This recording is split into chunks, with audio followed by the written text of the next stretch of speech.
Right. So we're not doing this super long watching the whole or listening to the whole intro song and doing the starting now screen. We're not doing all of that today. Nope. Nope. Not at all. Nope. We got other shit to do. All right. So here's the deal. I'm going to use the same logic that people who support Jimmy Dore use to show that if they want to say that like AOC abandoned Medicare for all for these dumb fuck reasons, I'm going to go ahead and claim that they've abandoned Medicare for all for other reasons that are more verifiable. More logically consistent, anyways. God, this is going to be so bad. They have a number of followers. I think they have a few, they have like 20 or 30,000 followers on Twitch streamer. Dylan Burns. I don't know if you have heard of Dylan. By the way, Dylan Burns is one of the best people you can go to for foreign policy advice currently. Nathan J. Robinson's pretty good. Although I don't think he's like a foreign policy expert, but Dylan Burns is the youngest foreign policy advisor in the United States history, so yeah, he's pretty good. I know a lot of the Marxist-Leninist types would be like, oh, well, he's a shill, he worked for somebody's foreign policy thing, and he worked in government already, so he's a shill, but they're brain dead. They're some of the dumbest people. But Dylan is a policy consultant, environmental city board member, and former foreign policy advisor to Michaela Wilkes and Jill Carter. So, yep. Dylan responded to okay. We're not. To my tweet, this tweet I showed you regarding AOC's comments, or lack thereof, really, on Medicare for All. And this is what. And there you go. He just exposed it. Less than a minute in. Okay. I'll give you the lowdown on this real quick. We can go over it if we need to, but I'll just give you the quick rundown. Jackson Hinkle over here claims that AOC has abandoned Medicare for all because she doesn't tweet about it like she used to. Which, as Dylan Burns goes over in his video and shit like that, which I saw today, AOC stops tweeting as much when it's not election seasons, so she kind of goes back to doing her job, and then when it comes around to campaigning, she, lo and behold, she does the thing that people do, and they put themselves out on Twitter and try and differentiate themselves on a political field. Like, hey, this is what I believe in, and over and over. Holy shit, it's mind-blowing. Just complete mindfuck. Okay? So, this guy's evidence for AOC having abandoned Medicare for all is that she doesn't tweet about it as much. You don't have to take my word for it. Dylan had to say. Joshua Collins, Guide to Politics. Twitter is not real life. How many times did Biden? This is all you need to know, right here. This is all you have to see. Let me go ahead and full screen this shit. Jackson Hinkle. AOC has abandoned the policy she was elected to fight for, Medicare for all. She tweeted about Medicare for all 40 times between 7/18 and 12/18. Election season. 14 times between 1/19 and 6/19. Not quite election season. 17 times between 4/19 and 12/19. Not, kind of in an election season, but she's still busy with other shit. Oh wait, no, this is in between. She wasn't even in a election. 8 times, 7 times, 1 time. Oh, these are the months. Okay, these are months, not days. 7/2018 to 12/2018, election season. Not an election season. Not an election season. Not an election season. Like, if you look at her overall trends, like Jesus. So this is one of the dumbest things that you could do. You know what? I'm actually going to put him in here.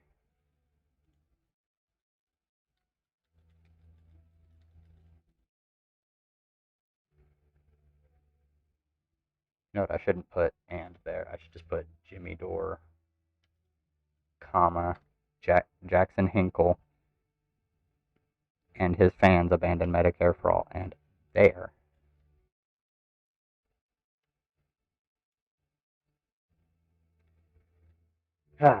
So this is literally this dude's argument. Uh, AOC hasn't tweeted about Medicare for all enough recently. Obviously, she's abandoned this position. Well, okay. No, she does things when it's election season. There's also another mild argument he makes in there. I'm trying to remember exactly how he phrased it. It was, oh, she needs to do. It's okay to do things on the steps to get to Medicare for all, but AOC's advocacy, the strategy she's using, isn't the one that he likes. So she's abandoned Medicare for all because, oh, God fucking forbid that at the end of a interview when they were asking her about Medicare for all, she said in the worst case scenario she would accept a public option. And he's like, see, she said public option's fine. She'll go for a public option. She's abandoned Medicare for all. No, you dumbass. You ignorant hack. Like, what? That is not what that means. That means that in the worst case scenario, when they can't get Medicare for all passed, she will accept a public option because that is a stepping stone to Medicare for all. Because if we get a public option and it is forcing competitors, actual health insurance companies to lower their prices because the government option will be cheaper and a whole list of other fucking factors. Oh my god. There's a list of other factors, but essentially the way that it would work is in this particular instance, because the profit motive theoretically would not be involved in a public option system, we would get.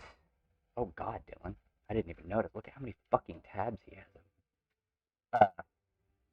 You would theoretically get a reduction in costs from the private business side of things and increase in quality of care. Because theoretically, the government one, the Medicare or the public option, would lower costs because they wouldn't be profit driven, so they would be able to maintain lower costs while also having higher quality of care, especially if public option, the way that Joe Biden described it, was put forth, because he would still have like drug price negotiations and the ability to negotiate with doctors and stuff to keep costs low. And so, now I know there are people who be like, well, the government's just wasteful with money, all because of shit like the way that they fund private military contractors and overpay on a bunch of stuff. But that just takes tightening of regulation and being like, no, you can't. There's this range, right? There's a range, and if the range starts to expand, then the legislation comes in and snaps it back. As far as costs and paying out and shit like that, while keeping the same quality of care outside of normal inflation and shit like that. So, I have explained the baseline level of argument, and if you want to, I will link this fucking video right here. Boom. That video. This video right here, linked. So you can watch it yourself, and I recommend you do, because I had to fucking listen to it. I also listened to Dylan Burns' version, and he just listened to it sped up and interjected. But that doesn't change the fact that Dylan is right. Just because I've listened to his video, that doesn't change the fact that I'm right. Like I am. So let me go ahead and throw out a more consistent chain of logic for why Jimmy Dore and Jackson Hinkle actually abandoned Medicare for all instead of AOC. Because see, AOC hasn't come out and supported people who actively gone out of her way to support like presidential candidates and stuff that wouldn't push for Medicare for all. I mean, she was Bernie's like main surrogate, I guess. She our main supporter in Congress and stuff. She's like, hey, Bernie. She's the one who read his thing out at the DNC or whatever it was. I don't remember what the fuck it's called right now. That's the thing, okay? So, how did Jimmy Dore and Jackson Hinkle abandon Medicare for all?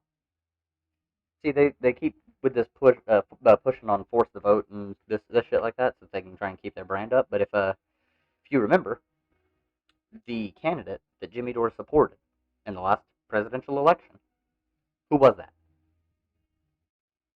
Who was the person that Jimmy Dore supported in the last election? Was it Bernie Sanders? No. Wasn't even Elizabeth Warren. No, it wasn't. No. He turned and went to Tulsi Gabbard.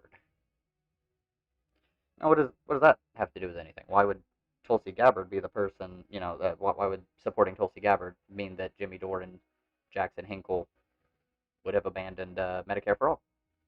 Well, using their logic, if AOC's not tweeting about it enough, then you hella abandoned it when you supported a candidate who dropped it, introduced their own healthcare plan, which wasn't nearly as good as the Medicare for All plan by Bernie Sanders. And then you had Jimmy Dore, and by extension Jackson Hinkle, making excuses for this shit. Oh no, it's everybody. I mean, it's still a universal healthcare plan. Yeah, technically, so is a fucking public option. But you rail against that as not being good enough. So why are you not railing against Tulsi Gabbard's plan? Oh, it's because Tulsi Gabbard is anti-war. She's not even really that populist. Bernie was more populist than Tulsi Gabbard. Bernie was also more anti-war, anti-intervention than Tulsi Gabbard. Bernie Sanders had better healthcare plan, better tax plan. Literally every plan that Bernie Sanders put forth was better than the Tulsi Gabbard version. Why the fuck, if you are so hard on about Medicare for all, why the fuck would you turn away from Bernie and go to Tulsi? Is it for the id poll points because you're supporting a woman over an old white dude? Because I mean, Bernie would have been the first Jewish president. Huh. Biden's the first Catholic president. That's part of identity politics. I mean, if that's the route. Is it because Tulsi presented herself as anti-war? Well, so did Bernie, so that can't really be it. Bernie talked about ending the forever wars and bringing people home. Medicare for all. Better taxes, better tax rates on the wealthy, and lessening the burden on the lower and middle classes. So I'm sorry, but what is the reason to go over and support Tulsi fucking Gabbard? Why? Why? All of her positions were dog shit in comparison to Bernie Sanders. All of them. Every single one. Okay? There's not a single position that I ever heard come out of Tulsi's mouth that made me go, she might be a better candidate to support than Bernie Sanders. Not a single fucking one. I'm not looking at personalities, because Bernie was a crotchety old man. I mean, yeah. He was. So, he had better policies. 135%. Every policy he put forth trounced anything anyone else put forth. Elizabeth Warren tried to keep up, but she wasn't able to. And then she turned and started doing all the weird technocrat bullshit. But she was a former Republican, so, there's not a whole lot you could expect there. Tulsi Gabbard is a current Republican masquerading as a Democrat.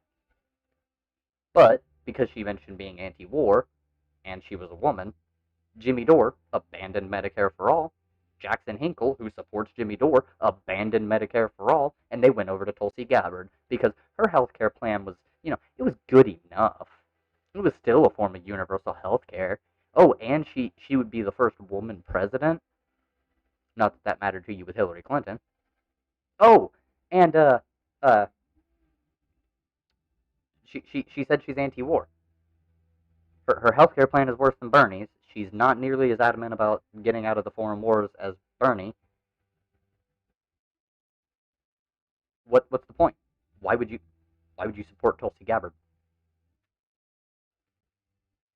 Why? I need to know. And I guarantee not a single fucking person that watches Jimmy Dore, that watches Jackson Hinkle, that watches anybody who supports them, Brianna Joy Gray. Brianna Joy Gray was even better. Because Brianna Joy Gray was the press secretary for Bernie Sanders.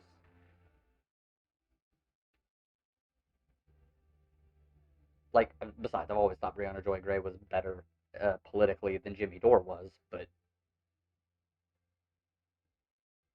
I think Bernie losing a second time broke her. Like, it broke a lot of people. And so they kind of went to the doomer populist side of things. where the Dems are just bad and everything they do is bad, so you have to criticize everything they do, and they just kind of stopped focusing on Republicans. I don't think Breonna Joy Gray is specifically not focusing on some of the bad shit that Republicans are trying to do or anything like that. I think she's just beat down. She is worn out from from her fight. I can't necessarily blame her.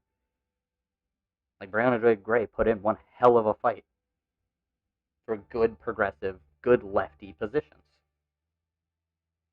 And Bernie lost twice.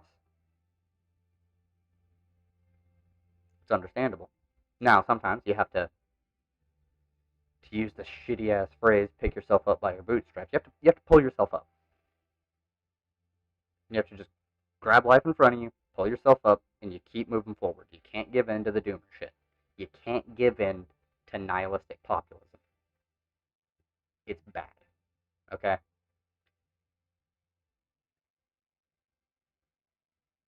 I really don't get it. Like, on a fundamental level, I really just do not understand why the fuck people think AOC has abandoned the fight for Medicare for all.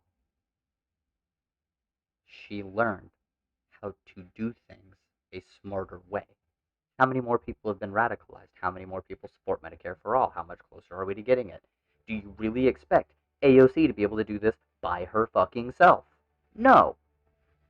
Oh yeah, that's another thing. Jackson Hinkle here said some of the dumbest shit I've ever heard. He's when trying to talk about how AOC could definitely how she abandoned the fight. He mentions that Joe Biden could just, with an executive action, get Medicare for all passed through some Social Security Administration thing involving specifically COVID-19 and getting free Medicare for dealing with those effects. But that doesn't apply literally to everybody. That applies to a specific group of people. He's not able to expand on that with an executive fucking action. That takes actual legislation. And if you're going to get any actual legislation through, instead of just doing this narrow thing, which would be blocked because Republicans would see right through it the instant it fucking happens, you need to just get the Medicare for all passed. To be able to do that, you need, I don't know, maybe more fucking people in office? Maybe?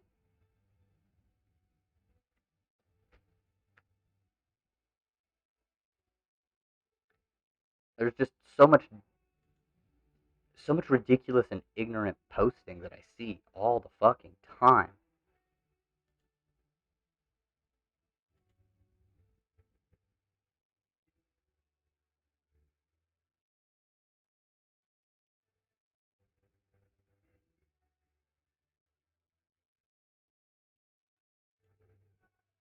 Then you're not a leftist, Zero.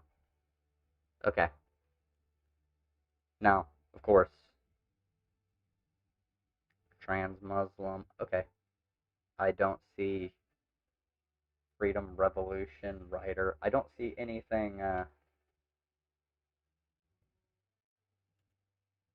What? Why is this considered offensive? I don't know who this is. Okay. This right here. I don't want worker co-ops. I'm sorry, Wolfites. You're not a fucking leftist. That's like one of the most baseline positions for lefties to have.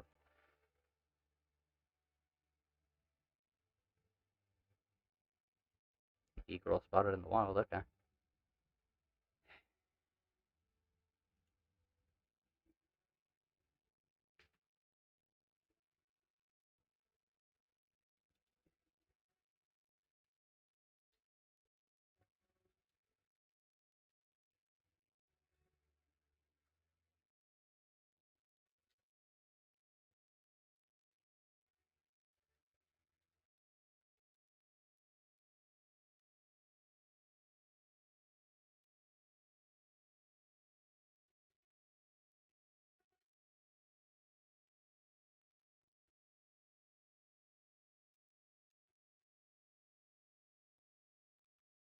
I am so fucking tired of this dumb shit. Okay, so got got people on Twitter that were talking about how. Okay, let me go back to the original fucking post.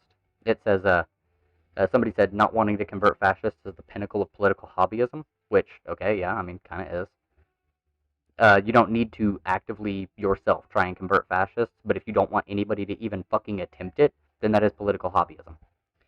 And another person says, "Forgive me for refusing to ally with people who want to kill me and everyone I love." Does not does a conversion include you having to ally with them? No. Does not wanting fascists to be converted mean that you have to do the conversion? No. No, it doesn't.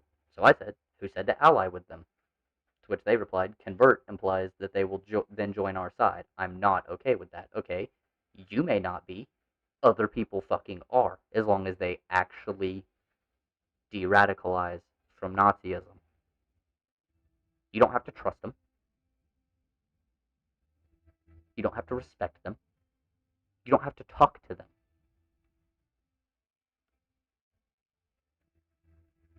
Straight up. That's what I said too. Convert, I think, is used here to mean get them out of Nazi groups, sway them away from that so they don't want you dead. Ignoring them entirely allows them to fester and gain ranks. It's a very tough situation to parse, I think. That doesn't mean work with or give respect to. That's all I could type out because of Twitter character usage. And some other head ass pops up and says, "Put that energy towards helping good people in need rather than fash."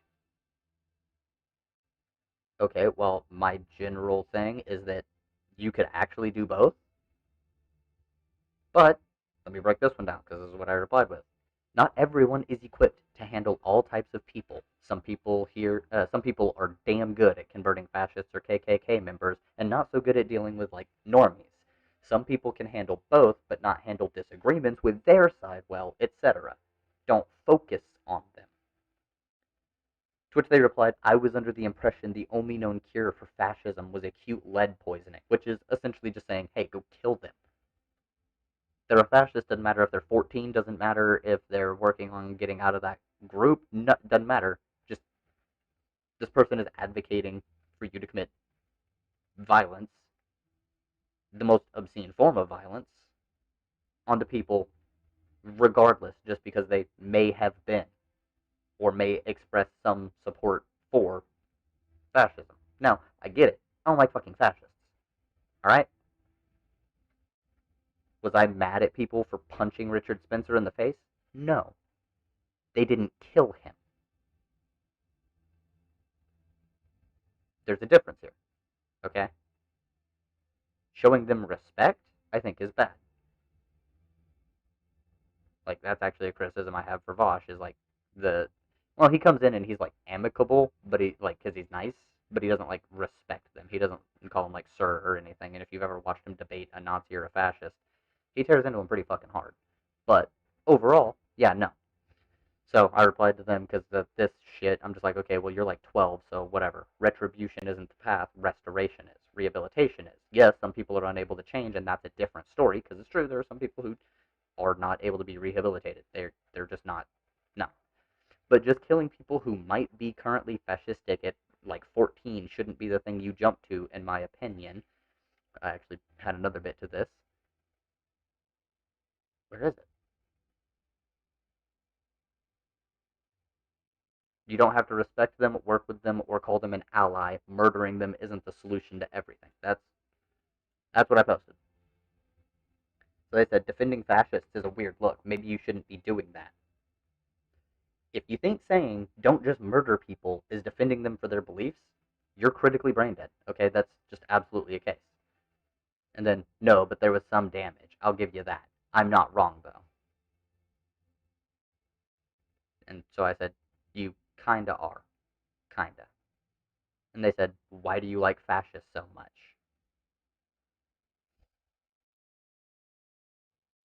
To which my final reply to this is bad faith engagement from you is tiring. Saying not to murder people is not support for fascism. Head empty ass post.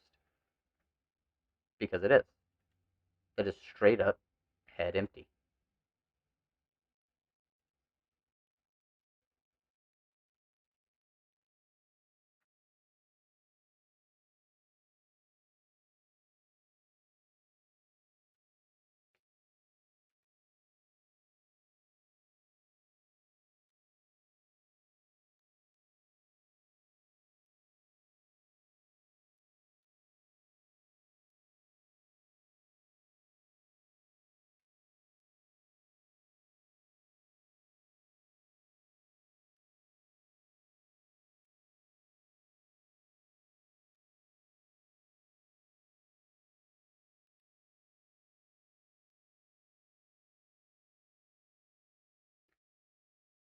Oh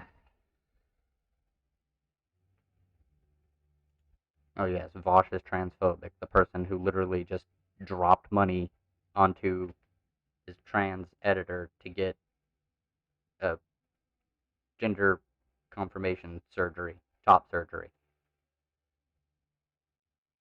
Like, what? Guy who drops just random donations into. Yeah, okay.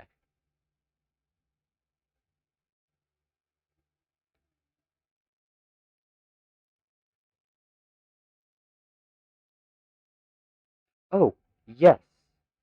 That is another thing that I need to bring up. Okay. Uh, Jackson Hinkle and Jimmy Dore are disgusting idiots who abandoned Medicare for all and are trying to use the policy now that Tulsi Gabbard failed as a way to bludgeon actual progressives, people who actually have like power and beliefs, so that he can tear them down and we can never get anything done. Jimmy Dore is a cancer to left wing movements. He is not a leftist. I've never heard him advocate for worker ownership of the means of production, the abolition of the commodity form, a worker controlled economy, anything that a leftist would actually advocate for. It's pretty much Green New Deal, Medicare for all, empty populist, now $25 an hour minimum wage as soon as Biden introduced a $15 an hour minimum wage bill. That's what we got. Head empty ass pieces of shit. Okay? Now,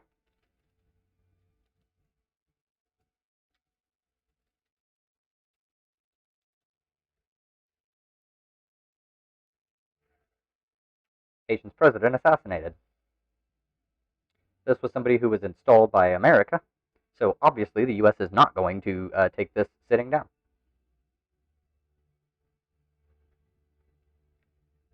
Political unrest calls for his resignation became a crisis in 2019, and he was assassinated in 2021. So, what I want to get this from, what the fuck is this? Is it Daily Wire? I have no idea what DW is. We'll figure it out. The Guardian.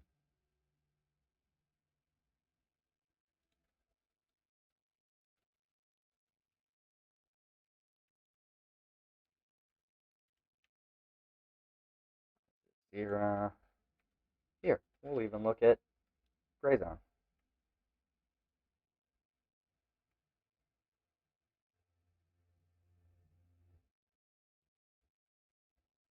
Hmm. Gray Zone, you're really far off the fucking mark.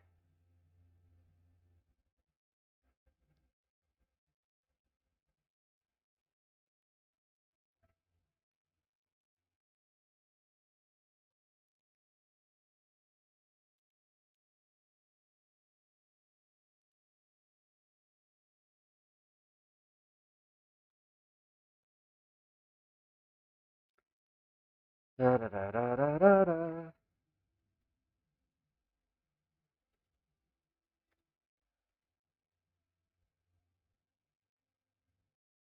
Hmm.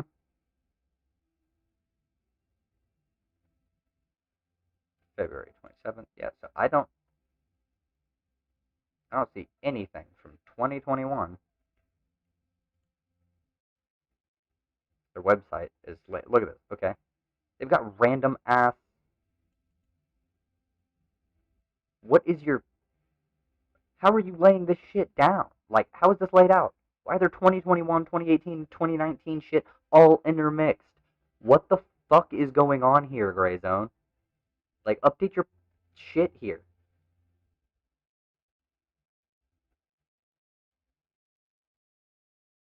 Wait, you didn't have anything. Okay, so you had Max Blumenthal had a story in 24 or 2004 here about Haiti, and then you didn't publish anything on your website until 2016, 12 years later, and you don't have anything about this yet. Okay, so I guess we only have three sources to look at and see what. Well, it's already been proven that he was a U.S. backed, so the issue here becomes are what are his actual like positions and shit.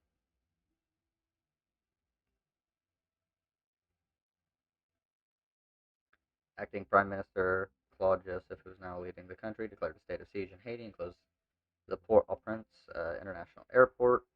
The assassination was carried out by a well-coordinated commando group with foreign elements. AFP news agency. Okay. Seem to have stepped in to fill a power vacuum. Although he was due to be replaced this week by Ariel Henry, a neurosurgeon. The president was assassinated at his home by foreigners who spoke English and Spanish. He labeled the assassination a hateful, inhumane, and barbaric act, saying the killers had used high-caliber weapons. Assassinations are usually something that people do when there's, like, Jesus Christ. Okay, you know what? We're just gonna move on. We're gonna move on. Da-da-da-da. No way they were DEA agents, he says. The government video suggests the gunman got into Moises' home by claiming to be DEA agents. Gonna fly the first lady there to Miami and Florida for treatment. She's stable but in critical condition. Moises has been ruling Haiti's population of over 11 million by decree since 2018 elections were delayed over a series of political disputes. One of those disputes was when Moises' term was set to expire. Parliament was dissolved as a result. Oh God. In Haiti, some 60% of the population make less than $2 a day, and food and fuel shortages have led to spiraling inflation. Yep. Many of the impoverished nations view Moises' rule as illegitimate, as his term legally expired in February 2021. He cycled through 7 prime ministers in 4 years and faced strong protest movement. Yep, opposition leaders accused of being power hungry. So essentially, what we have here is the president of Haiti was supposed to step down after failed elections and shit in 2021 while they reconstituted a new government, and he has failed to do so, and he's been struggling to maintain power. Somebody, don't know who, popped up and assassinated him. We don't have much information, at least coming from DW, probably the same for armed commando group, so, who posed as members of the DEA. So it may have actually been the DEA as an excuse to get in there and start fucking shit up in Haiti. Now we don't know this for certain, so this is actual conspiracy. I'm not trying to like go down a conspiracy theory rabbit hole here, but they claim to be DEA agents. They were well coordinated. They were well armed with high caliber weapons. There's a state of political unrest in the area. I believe the person who was due to, or who was supposed to have actually taken political office was supposed to be some sort of far left, like anarchist, socialist, communist type, uh, person.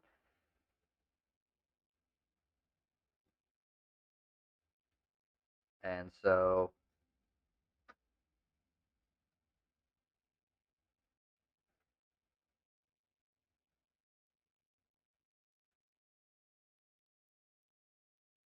could be foreign mercenaries because video footage showed them speaking in Spanish. Yeah, because our DEA doesn't know how to speak fucking Spanish. It was something carried out by professionals, by killers. Yes, as if our government agents aren't trained how to fucking kill people. But since the investigation has been open, we prefer to wait on legal authorities to have a better assessment of the situation. We don't know for sure with real certainty who's behind this. Of course, it's an attack on our democracy. Technically, yes, but the U.S. has been doing that for a long time. We need a lot more information. Biden said, calling the killer very worrisome, or killing very worrisome. Ugh, of course, you find it very worrisome. The U.S. was backing this one. Yep. This could be used to drum up a way to intervene in Haiti and install a puppet dictatorship here. This right here. We condemn written statement. The U.S. President offered condolences and assistance. We condemn this heinous act, and I am sending my sincere wishes for First Lady Moises' recovery. The statement said the United States offers condolences to the people of Haiti, and we stand ready to assist as we continue to work for a safe and secure Haiti. That right there tells me that they're probably going to try and use this as justification to get boots on the ground in Haiti.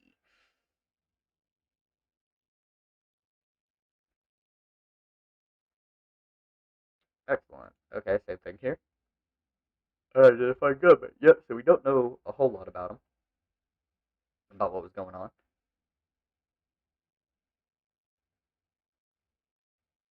Yeah, that's all the information we have. The Haitian president was assassinated by unknown gunmen, and all we have to work on now is speculation until more information comes out.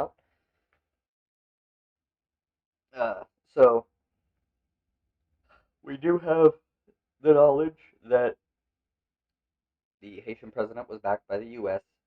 He was supposed to step down in February of 2021. Uh, the opposition was a far left candidate. Some shit happened with the elections. Parliament got dissolved over it, and he hadn't, and this current quote unquote president hadn't stepped down. Along with all the political unrest, it's entirely possible that somebody inside the country who knows English and Spanish and enough about the U.S., like watching television, to be able to go DEA operation, stand back, stand down. It's not that fucking hard. You literally, all you have to do is turn on the TV and watch something like, I don't know, 24. I don't watch 24, but some dumb shit like that. All you have to, like, literally CSI, anything like that. Fucking Breaking Bad.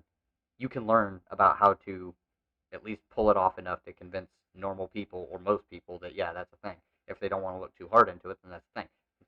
The security there not checking to make sure that they were DEA before this happened, like, it's the president of a fucking country.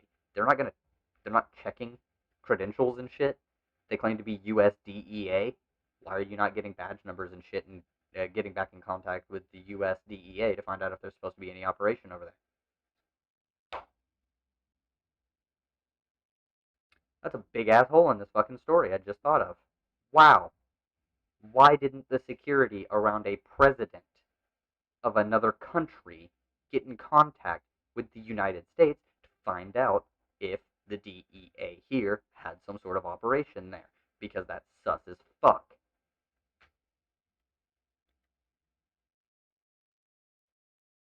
Ugh.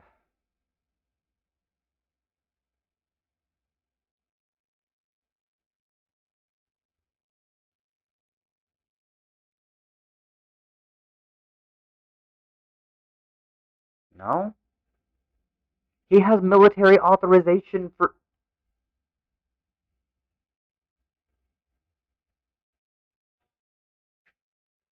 Everybody who's viewing me right now, please don't be this fucking dumb. Please. This person is. They need to be on critical life support or something because they can't be getting enough oxygen to their brain. They need some sort of breathing apparatus or something. I'm sure if he can give Syrians and Iraqis bombs without a vote, referring to bombing the people in Iraq and Syria recently, if he can give them bombs without a vote, he could give us he could give his own people Medicare for all without a vote.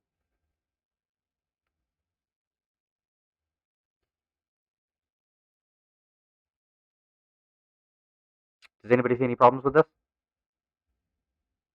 Anybody? Come on, chat. I need to know you understand before I lay out why this is literal brain dead shit. They can't be getting enough oxygen. They can't.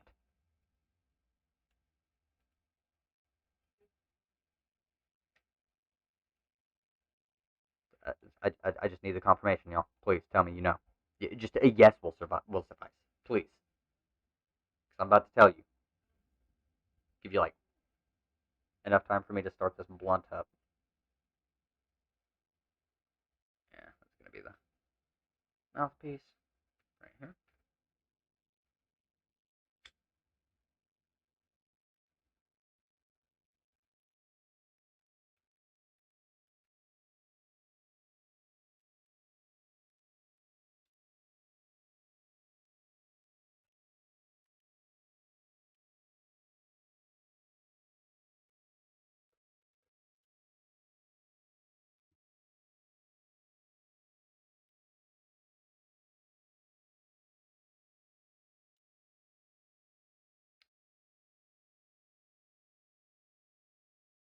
I'm, I'm sorry. What?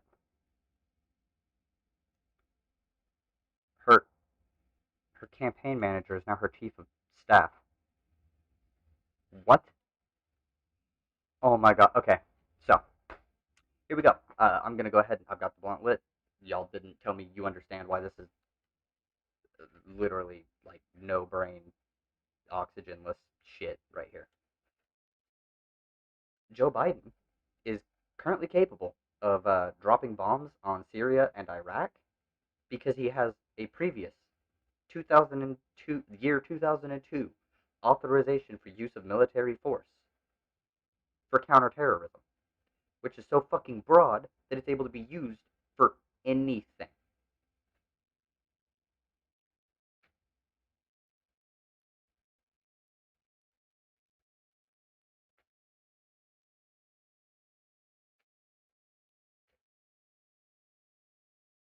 Now, if there's this previous authorization for use of military force, which I find absolutely fucking disgusting. It should not be a thing that's still around for fucking sure. Should never have been signed. Should have been revoked the year after. But since it's still around, Joe Biden technically has this legal right. You know, there's this legal right called being commander in chief and being able to use the armed forces how he sees, as long as he has authorization for use of military force for X parameters, which he does. He he has that authorization. He's legally allowed to drop the bombs and stuff. He doesn't need a vote.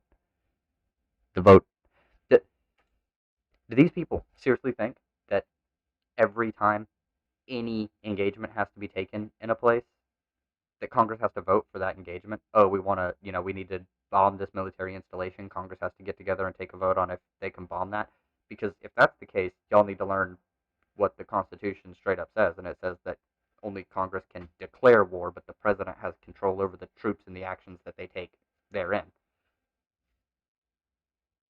So no, you don't need any votes on dropping bombs on Iraq and Syria due to the 2002 authorization for use of military force. It's so fucking broad that it applies to this situation too. It's technically not illegal because he has the authorization. It's not considered against the Constitution because Congress authorized it almost 20 fucking years ago.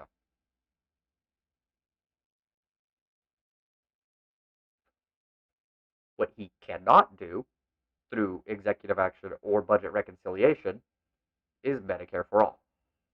There's limits to budget reconciliation, and there's pretty fucking strict limits to executive actions, which is why even Trump, with the shit that he wanted to do, couldn't executive action everything away. And some of his shit got challenged by the Supreme Court and struck down. I hate to break it to you. Actually, I really don't. I fucking love being able to say it. Jimmy Dore, the people who support him, Jackson Hinkle, and others, are very dumb with their analysis. The fans of Jimmy Dore, and by extension, Jackson Hinkle, because Jackson Hinkle is on the Jimmy Dore bandwagon. I know on Twitter, Unholy Rome is also on that, but Rome has some good takes occasionally. Like, I see some shit from Rome, and I'm like, you know what, brother, I vibe. But at the same time, like, so I guess I can't even say that every single person who supports or believes in Jimmy Dore is a complete 100% useless dumb fuck. But they do miss out on a lot of actual lenses of analysis. Now, Jimmy is a complete fucking moron, and Jackson Hinkle, I think, falls into that same category. I don't think Brianna Joy Gray is dumb. I think she is tired of the fight. She's worn down and beat up from it. So it's all doomer. Now it's just Dems are bad. There we go. We need the Dems to do more, which I agree with. I mean, Dems do need to do more, and they are also very bad. But you can't leave out the nuance. Nuance and context. Two of the most important things for you to have for politics. It is. Which is why a lot of people, like the cancel mobs and shit, that there's justifiable cancellations. I'm never going to say that there's never a time where canceling somebody is unjustified. Actually, no, no, no. I will never say that there is never an instance where there's unjustifiable canceling. There are instances where it's unjustified. Like, it really is. They see, like, 7 seconds of somebody saying something, and boom, that person's canceled, they're erased, they're a racist, they're a rapist, they're a pedophile, they're what the fuck ever. Bosch prime example. I mean, shit. Somebody posted a clipping from a video that they captioned it, "How can you all tell me Vosh isn't a racist?" And the words that he's saying, out of context, don't sound good. They sound really bad. And then you watch the video that it comes from, literally entitled POV When You Encounter a White Liberal. I'm pretty sure that's the actual title of it.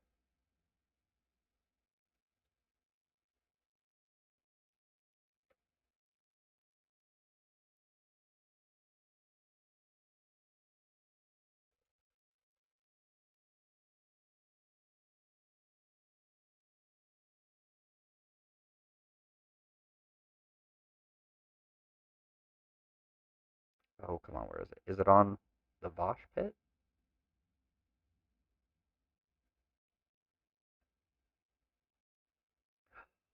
No, was it? Because he was doing a stream. Was it Coconut Island?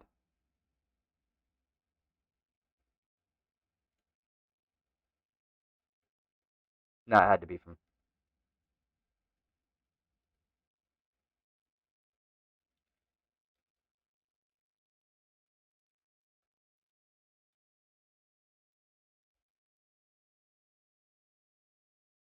Yeah, it's from the Vosh pit. POV. You encounter a white liberal. Making fun of Robin DiAngelo style shit. Because in the book she put out, she was like, there's a quote where she says, like, at this point in my life, I didn't have any black friends, so I went out of my way to make sure they knew I wasn't racist. I would tell them all the bad stories and jokes from my family just to let them know that I wasn't racist. So Vosh goes off on a diatribe making fun of that.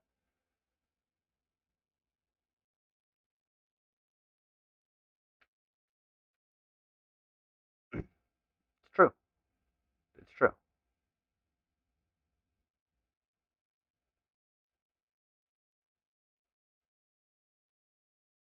Oh my god.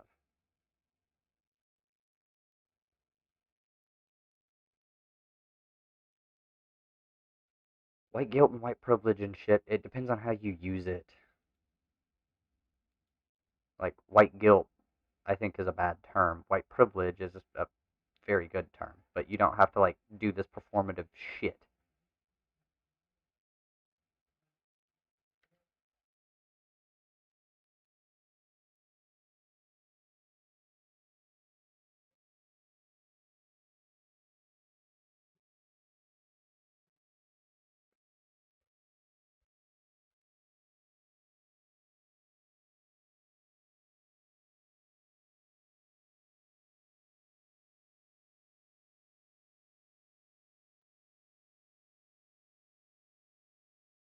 Yo, Randall, make that money off of them. Make that money off of them. Get that white people money. Throw it around. Throw it in their faces. Yeah, see the problem with white liberals. Yeah, I mean.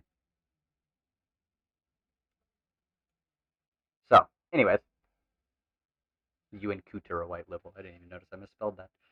Anyways, so yeah, just as an example, they will clip shit like this out of context, and then people don't look into the context, and then you get yourself to look dumb. You just look bad.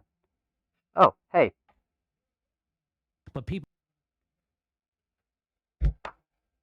thank you for this fucking video, Coconut Island. If you notice, it had the little blue dot next to it, meaning I have not seen this at all. Jimmy Dore, as I said at the beginning of this, and the reason that this stream is titled this way, Jimmy Dore, Jackson Hinkle, and their fans abandoned Medicare for all using the arguments they use. So if they're going to say that AOC has abandoned Medicare for all because she doesn't tweet about it as much as she used to, not during an election season, which if you look at the trends correlates to when she was tweeting about Medicare for all. You do the there's cork over there, and then there's the cork over there, and suddenly she doesn't support Medicare for all. Whereas if you just go 2, too. And going, maybe she doesn't tweet as much because she's not in election season.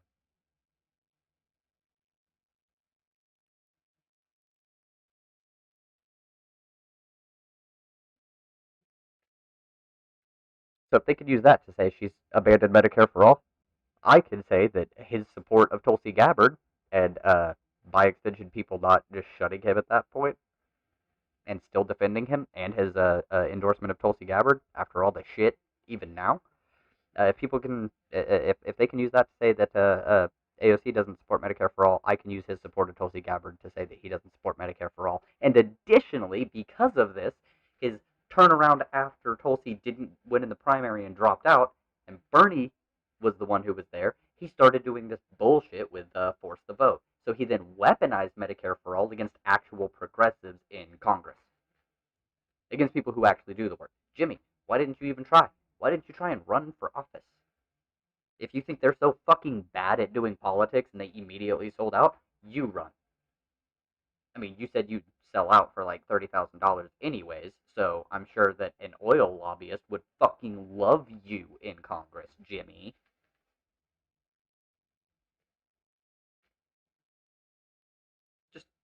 Just keep that in mind. Keep that in mind.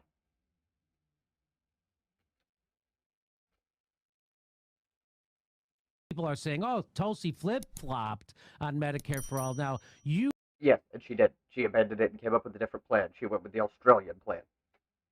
you seem to be not wanting to outlaw private insurance, more like, say, what works in Australia. That's so right. now I'm very familiar. I've been to Australia. I know how their system works. So that, to me, is 1,000% improvement. That certainly is still Medicare for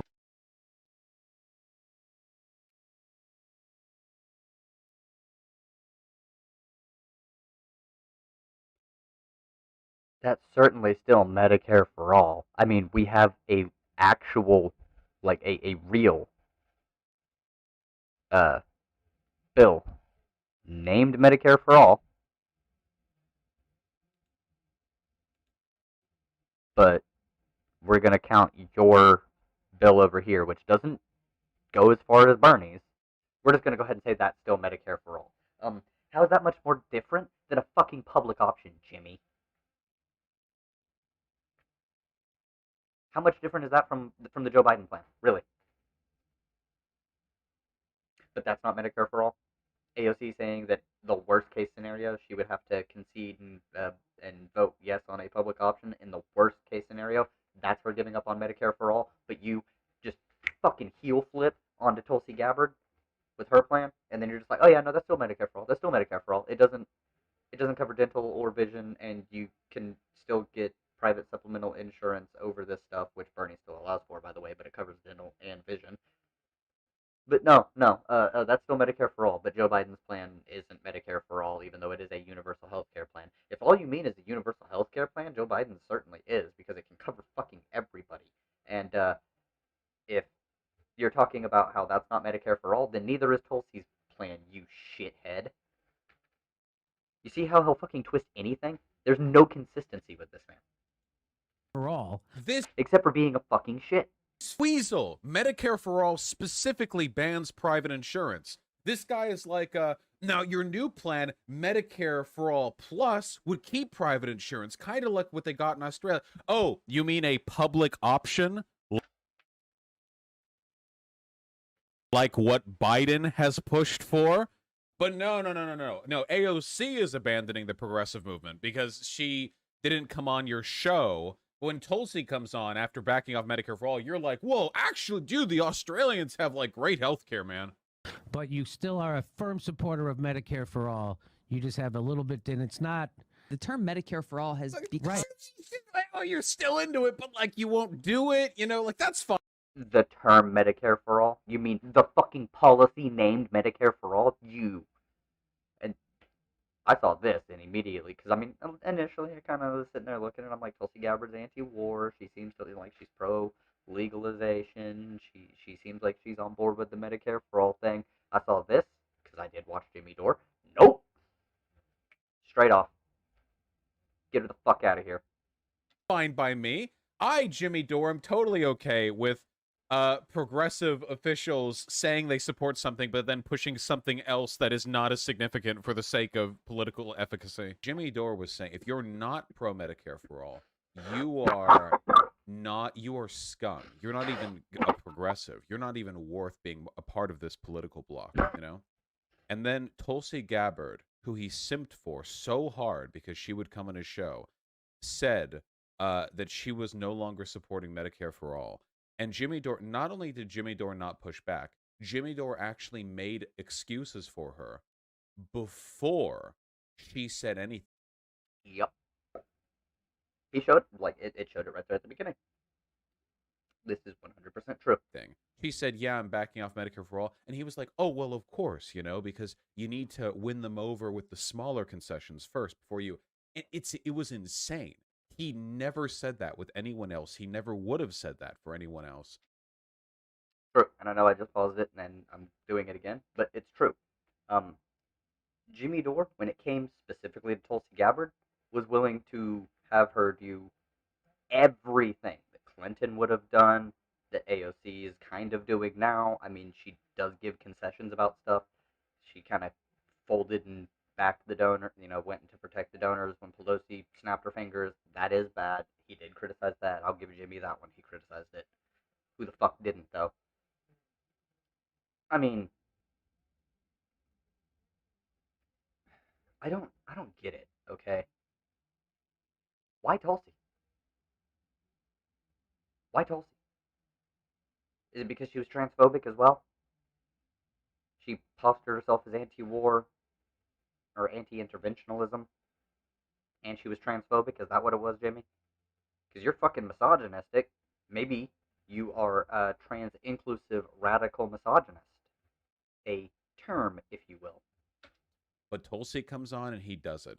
It wasn't just like a small compromise made for a political candidate you support. It was a fundamental betrayal of his rhetoric and his principles because he had someone on his show that he liked. Not to mention, he does so much for personal gain.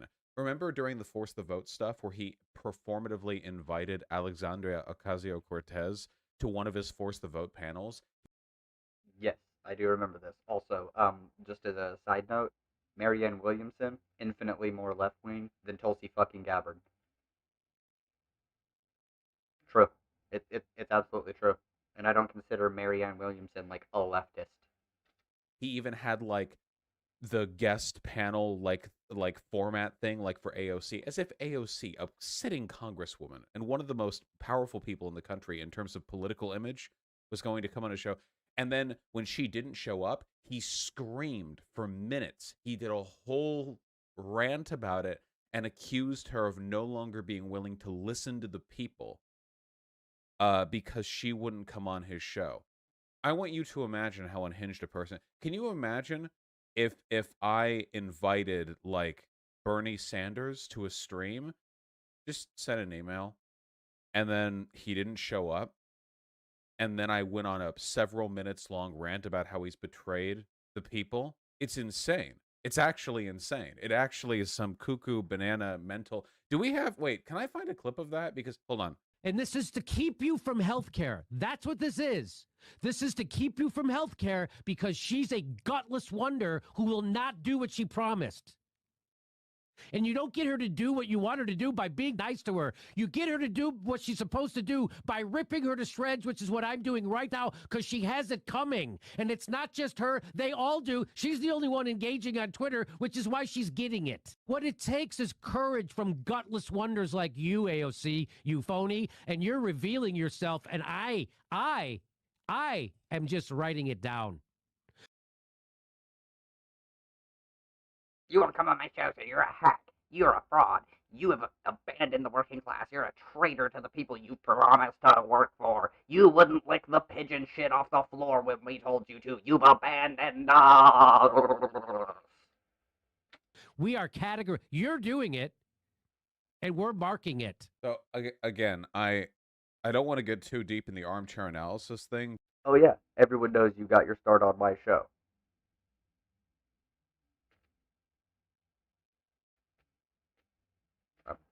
I'm sorry, what?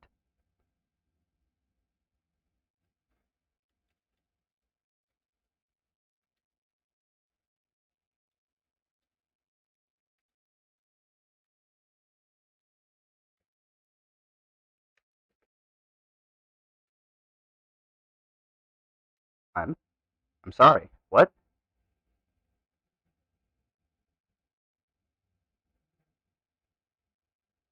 What? There's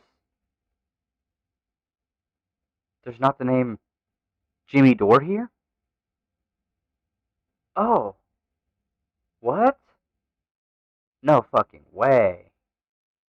Oh, no. What? How?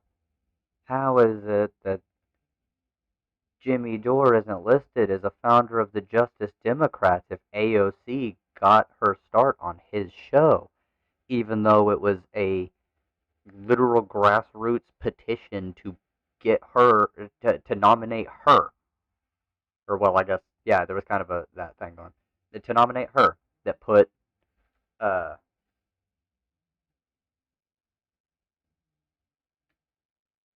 her on the Justice Democrats radar, who picked her up and backed her campaign and helped her with her campaign.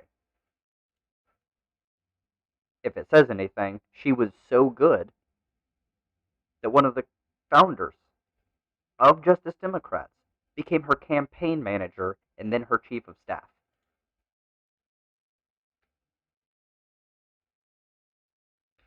Now, I understand what some people will say. Well, obviously, she can't have been a real leftist if she worked with Cenk Uygur. Cenk Uygur may not be a leftist. He may be kind of shit overall. I can concede these points. But he does care about money in politics, i.e., Wolfpack. That's the big one. He cares about big money in politics and how campaigns are financed. And he cares about the most basic, what, three things that progressives care about? Not even leftists, but progressives, like liberal progressives. Addressing climate change, $15 an hour minimum wage, universal health care, or improvements to the healthcare system in general.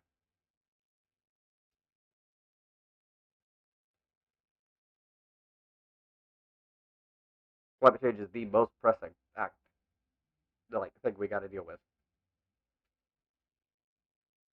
Kyle Kalinske. Kyle Kalinske is a populist, and he agrees with Jimmy on a lot of shit. I don't always agree with Kyle because he agrees with Jimmy on a lot of policy. I listen to him to get information. Like, okay, this happened, this happened, this happened, and then when he starts going off on spiels about what he thinks should happen, I'm just like, Kyle, no.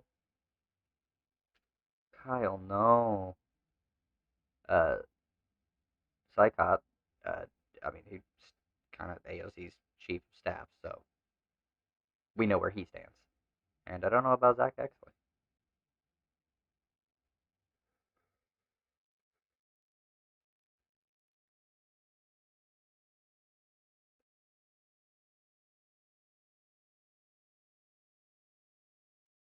Okay, cool.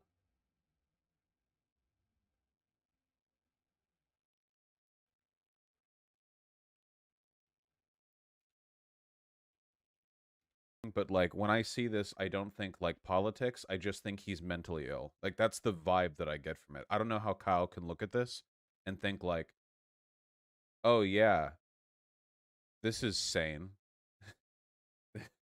this this is fine." that's that's just the feeling I get, you know? Um I don't know, whatever.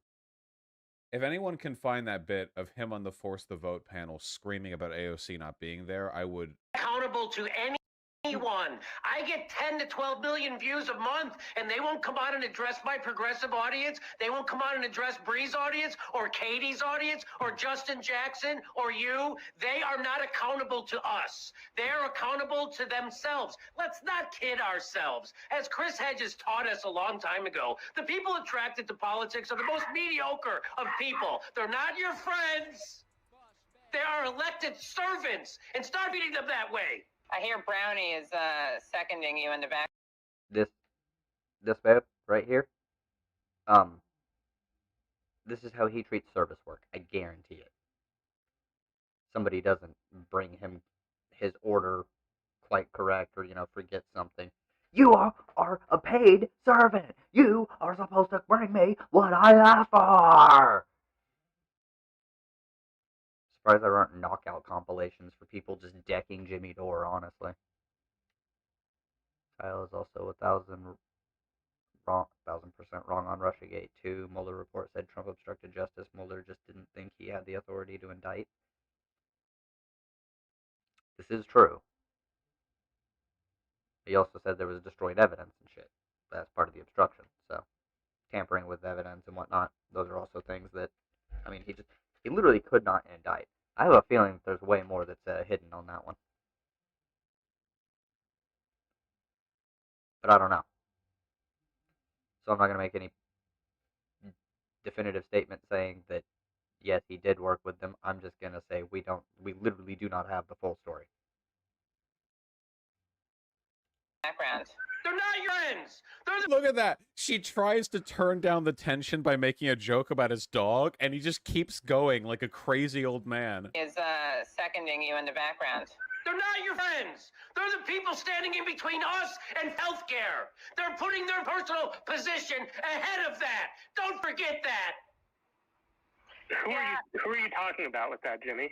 I'm talking about anybody who's a progressive in Congress who isn't endorsing hashtag the vote. All those mother who didn't show up today at our town hall. All the politicians who didn't show up at my YouTube show town hall. One of them is selling you out and canceling you for their own personal gain. Kyle, is this really a guy you want to defend? Kyle, is this the Jimmy, like the Jimmy that you knew? I don't. So, I don't know if you're seeing what I'm seeing here. I'm seeing a large bearded man in glasses correctly identifying this rant, this disgusting, constant anger, the narcissism dripping out of every pore. I mean, when I say I'm objectively correct on everything, I'm joking, because I'm not. There's a lot of shit that I don't know. Part of the reason I do this, because then I actually have to look into stuff. You know? But overall, Jimmy Dore acts like he knows fucking everything. He acts like he cannot be wrong. He's the attitude seems to be I get on camera, and whatever I say is correct, and that's the Jimmy Dore attitude. I can be wrong. The issue is that when I'm talking about things, I'm either expressing an opinion, like how I find Jimmy Dore to be disgusting. That is an opinion about him personally. And I find his politics to be very much lacking. Things that are mostly opinion. And then there's fact shit that if I misread a line or something, then yeah, call me out.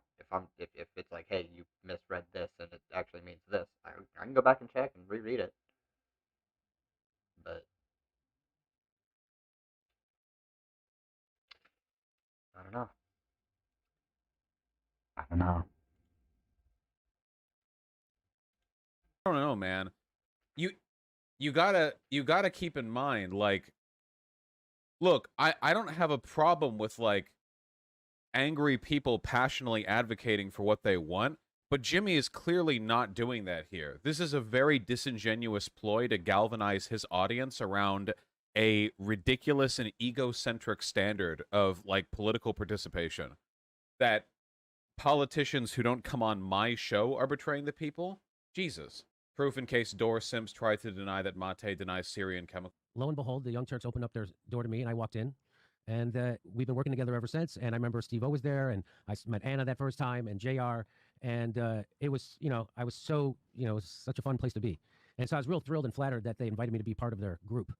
And one of the funnest times of my life was the Bernie Sanders campaign. And so I just want to thank Cenk Uygur and everybody at TYT for including me. I've been blessed with good people in my career. And it was a real stroke of luck that I was able to work with the Young Turks and Cenk Uygur. Yeah, he doesn't have any principles. That's the problem. And now he's bragging about harassing women at that workplace. Like, yeah, that you'll. Wait, I what? thank Cenk Uygur. It was such a door to me, and I walked in, and we've been working together ever since. And I remember Steve-O was there, and I met Anna that first time, and JR, and it was, I was so, it was such a fun place to be. And so I was real thrilled and flattered that they invited me to be part of their group. And one of the funnest times of my life was the Bernie Sanders campaign. And so I just want to thank Cenk Uygur and everybody at TYT for including me. I've been blessed with good people in my career. And, it was a real stroke of luck that I was able to work with the Young Turks and Cenk Uygur. Yeah, he doesn't have any principles. That's the problem. And now he's bragging about harassing women at that workplace. Like, yeah, that you'll find this is a consistent theme. Yeah, he'll do or say or agree with anything that benefits him at the time, and then he'll jump off of it. Yes. Yes. Objectively correct.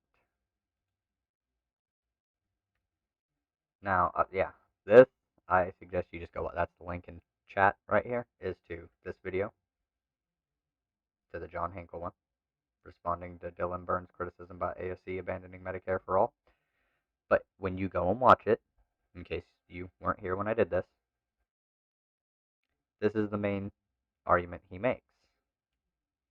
After watching this, I actually recommend you watch the Dylan Burns' response to this.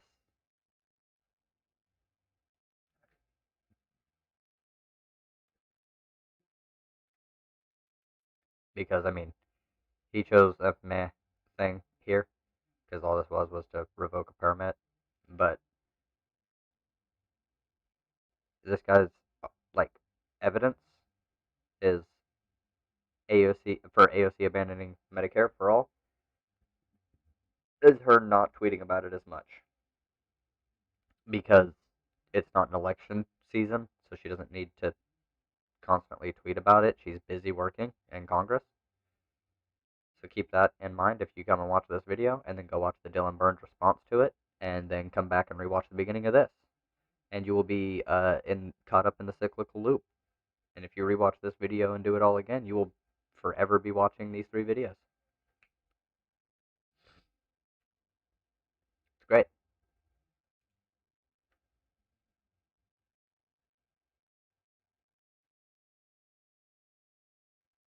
Yeah, I already heard about this. It's bad. But, because this is mostly about Jimmy Dore, I want to show you how wrong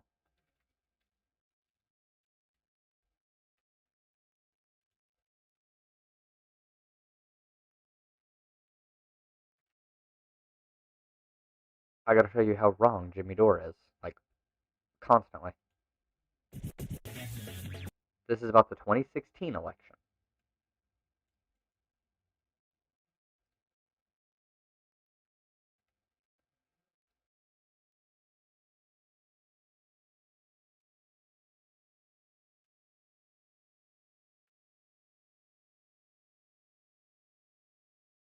Dore believes that a Trump presidency would bring about radical change due to mass resistance from the left. Well, guess what? That didn't fucking happen.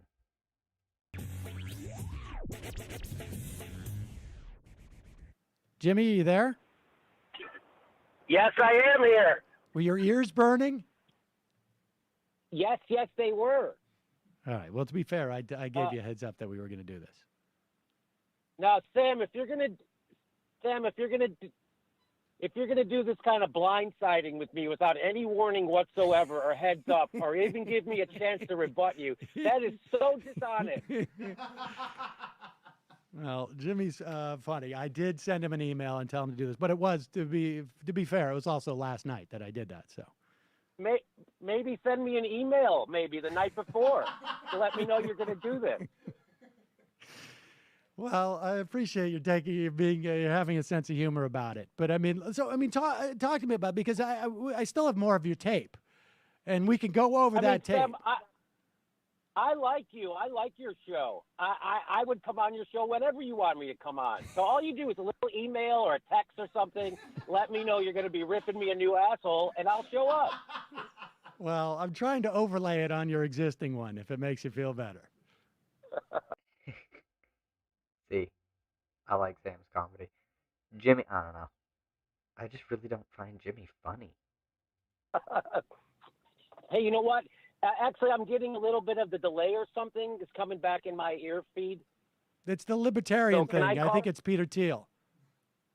Can I try? It's a little distracting, so can I call back in? Let me call you back on a different line. I'll call you right back. Okay? All right. All right, thank you. All right. Well, we'll call Jimmy back. I did, in fact, I should say, before people start freaking out. I did invite Jimmy on last night, and he said he couldn't make it. Apparently, he can. He was just driving around. That's all he was doing. Hello, Jimmy Dore, irresponsible journalist. How are you? Are you on the 405 right now? That one's funny because it's true. Irresponsible journalist.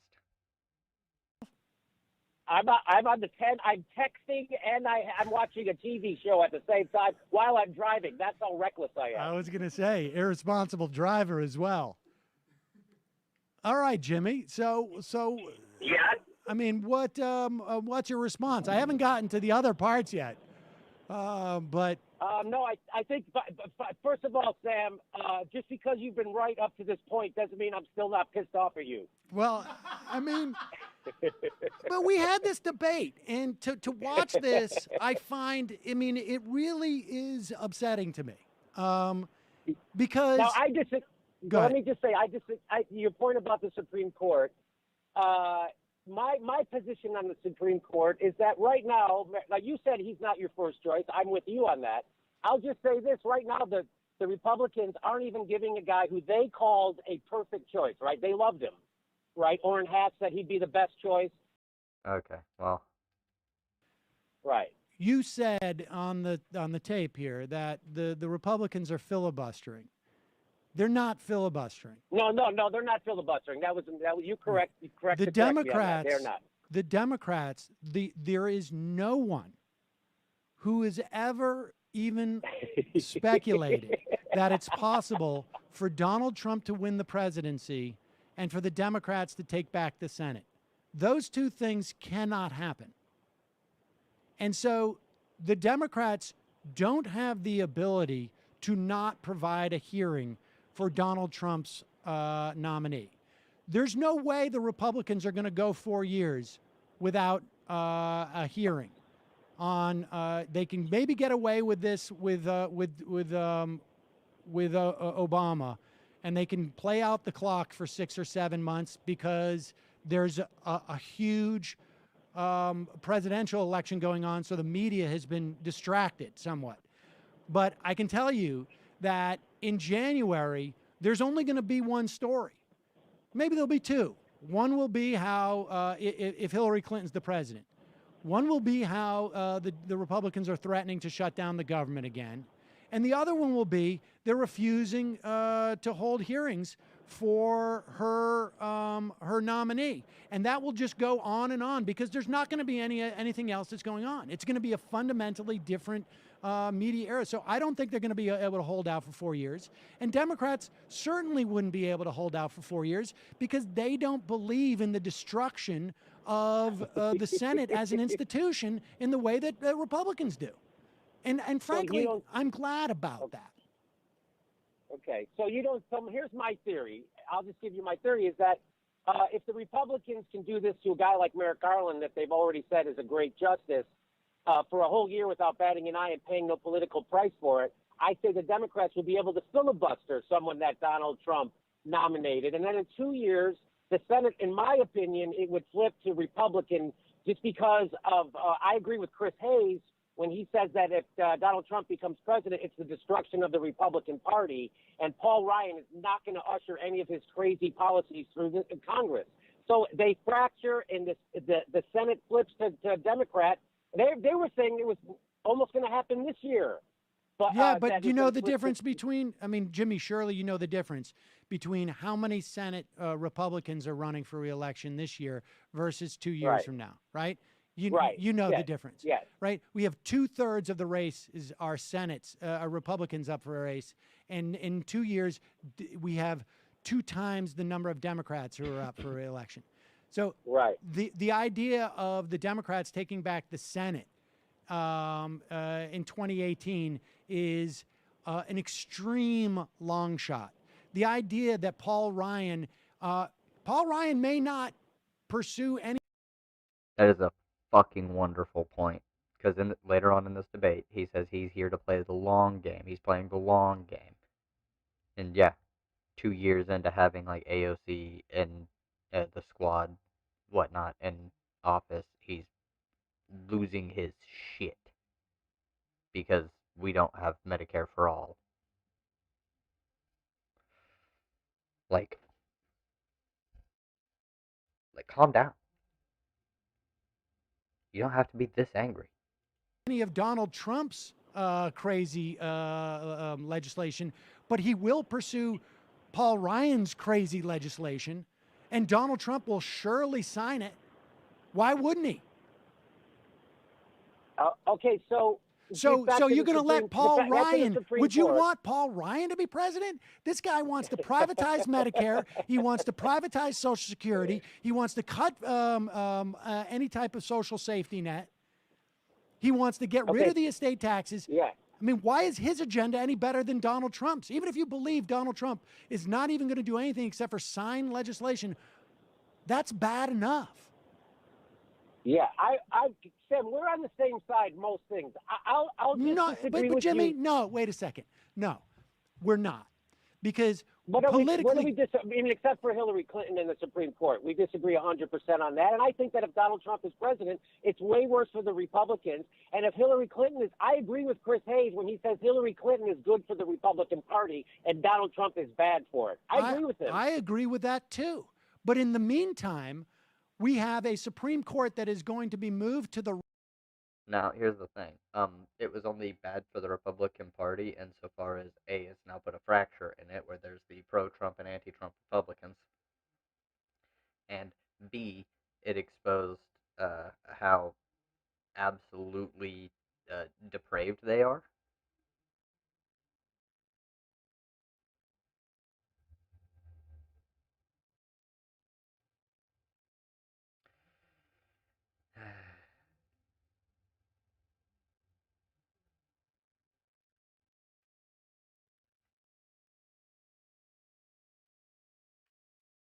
Right for generations.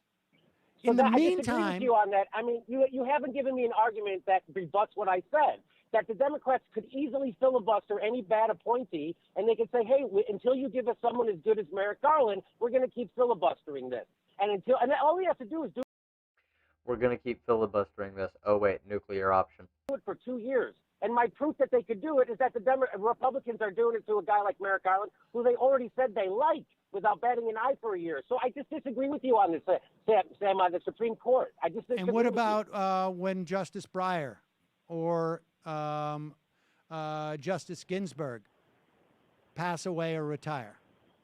Yeah, I mean, so they're going to filibuster. They're gonna prevent 2 vacancies from being filled, and then you think based on that in the context of American society as you know it, without a presidential election going on, that the Democrats are going to retake the Senate, even though they have twice as many people up for re-election.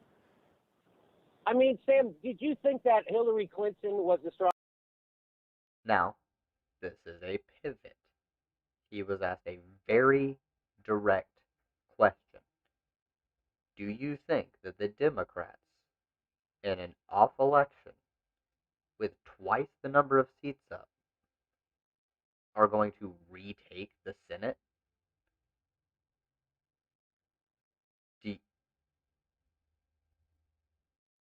What? Stronger candidate than Bernie Sanders against the Republicans? No. You didn't? You always thought Bernie Sanders was a stronger candidate than Hillary Clinton against the Republicans? Yeah. I mean, particularly against Donald Trump. Oh, I thought I had you on that one. God damn it. So I was trying to impugn your forecasting ability. I'm saying I don't agree with that forecast. You know, you're saying, what if there's 2 justices? What if there's 3 justices? I'm saying as it stands right now, the Republicans aren't even giving a hearing to a guy they say is great for a year. Why can't the Democrats do the same thing, Sam? Why can't they filibuster a bad... You're saying, what about 2 justices? What about 3 justices? Gorsuch, Kavanaugh, Barrett.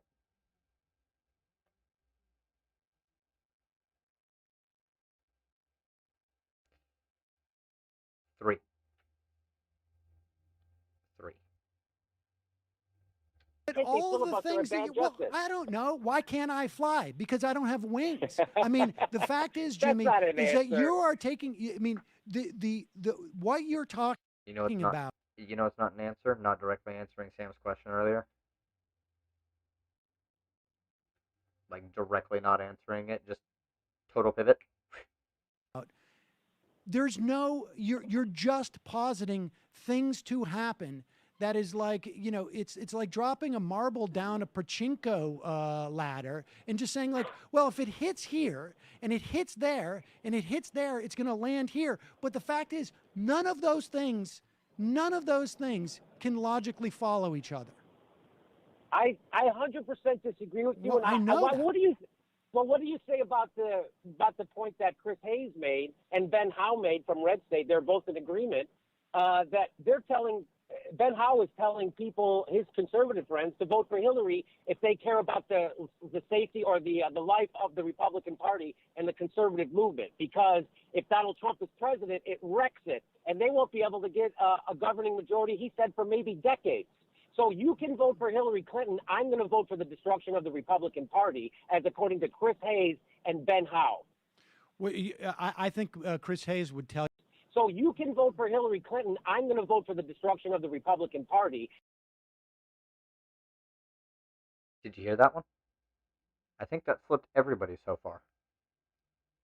I'm going to vote for the selection of the Republican Party. Which, at this point, was Donald Trump. Jimmy Dore just said he's going to vote for Donald Trump in 2016. Like,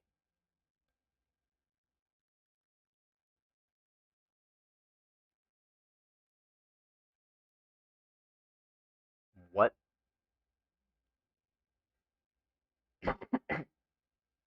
As according to Chris Hayes and Ben Howe. Well, I think Chris Hayes would tell you to vote for Hillary Clinton. And I Ben know, Howe. but he's going against his own logic.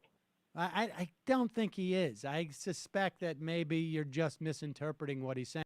Yeah, I don't think Jimmy Dore is very good at interpreting people's logic, which is why, you know, I have a criticism of tankies, is they don't follow the logic of the theory they read. They just read the arguments made by the person and try and follow them by the book. Well, Lenin said you have to overthrow the thing violently, and it's like he said that about Russia and the writings he did about Russia, because that seemed to be their only choice. But he also wrote about supporting, like, bougie liberal candidates or social democrats, and then try and show their failures, and like meeting people at their level of radicalization when you talk to them and try and move them over, and whole lot of shit about with like underlying logic that they don't seem to grasp. And Jimmy Dore also doesn't seem to grasp somebody's underlying logic. Saying that Donald Trump is bad for the Republican Party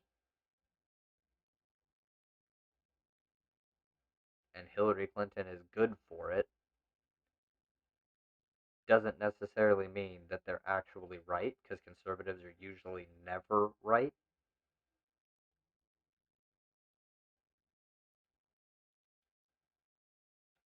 Do I think that Donald Trump is bad for the conservative party? I mean, the conservative movement? Yes. I think he's bad for the conservative movement, whether he wins or loses. Is it bad for the Republican Party if he wins? I'll tell you what happens if he wins. What he wins is like people like Ben Howe lose. They lose their job. But there are other people who win. And those people will continue on, and they will just continue. It's not like the Republican Party is going to say, oh, what's become of us? I mean, look at the way they're reacting now. True. Yes, I agree. So, in my ideas, just let me clarify. Well, half true, because half the Republicans are like, well, oh no, this is Trump. How could anyone have ever supported him?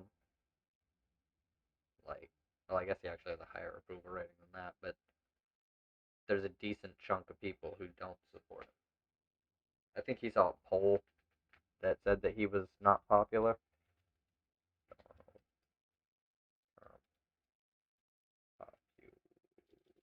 Or yeah, I guess approval rating.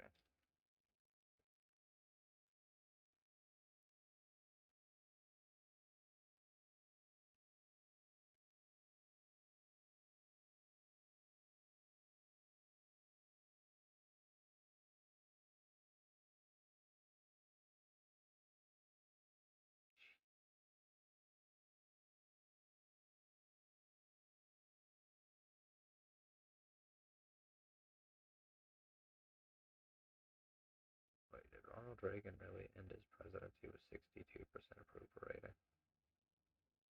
Yeah.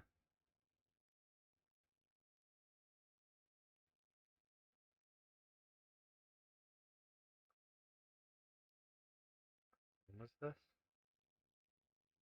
Day 234. Okay.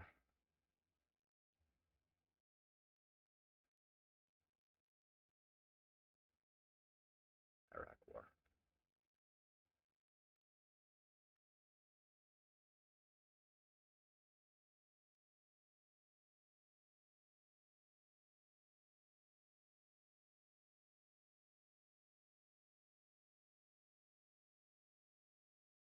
John F. Kennedy, his popularity fell down to 58%. He started that shit high. Eisenhower kept his shit fairly high throughout all of it, which Nixon wasn't that popular. Lyndon B. Johnson just fucking tanked.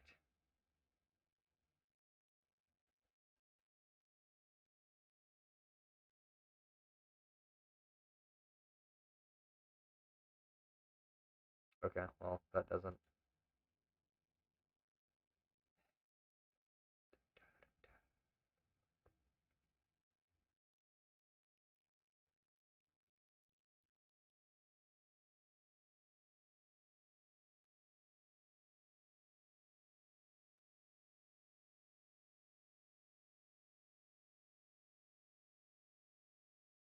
Yeah, I want to see how bad he is now, but, I heard that he tanked a little while ago. Clarify that idea of people coalescing. I mean that if Hillary Clinton is president, like right now, Barack Obama's president, he's pushing the TPP, which you pointed out, a lot of Democrats are against, right? Right. Yet there's a chance he still might get it through, which is why he's pushing for it, because he knows there's a chance. Well, so he wants it to go through. That's why he's pushing it. He knows that it's in trouble. That's why he's having to work so hard. And frankly, I think that I think there's plenty of evidence that it's not going to happen, at the very least on his watch. Yeah, that's good news, right? So, yes, So my point is, he helped split the opposition. Like the Democrats are like, wait a minute, my Democrat president's for this. This is some horrible right-wing policy, though. That's what I've been told. But he's for. So it split. If it was a Republican proposing this, all the Democrats would coalesce, all the independents. If it was a Republican proposing this, it would have passed already because they control both houses of Congress, and it would have passed. Okay, I hear what you're saying. My theory. Do you refute that?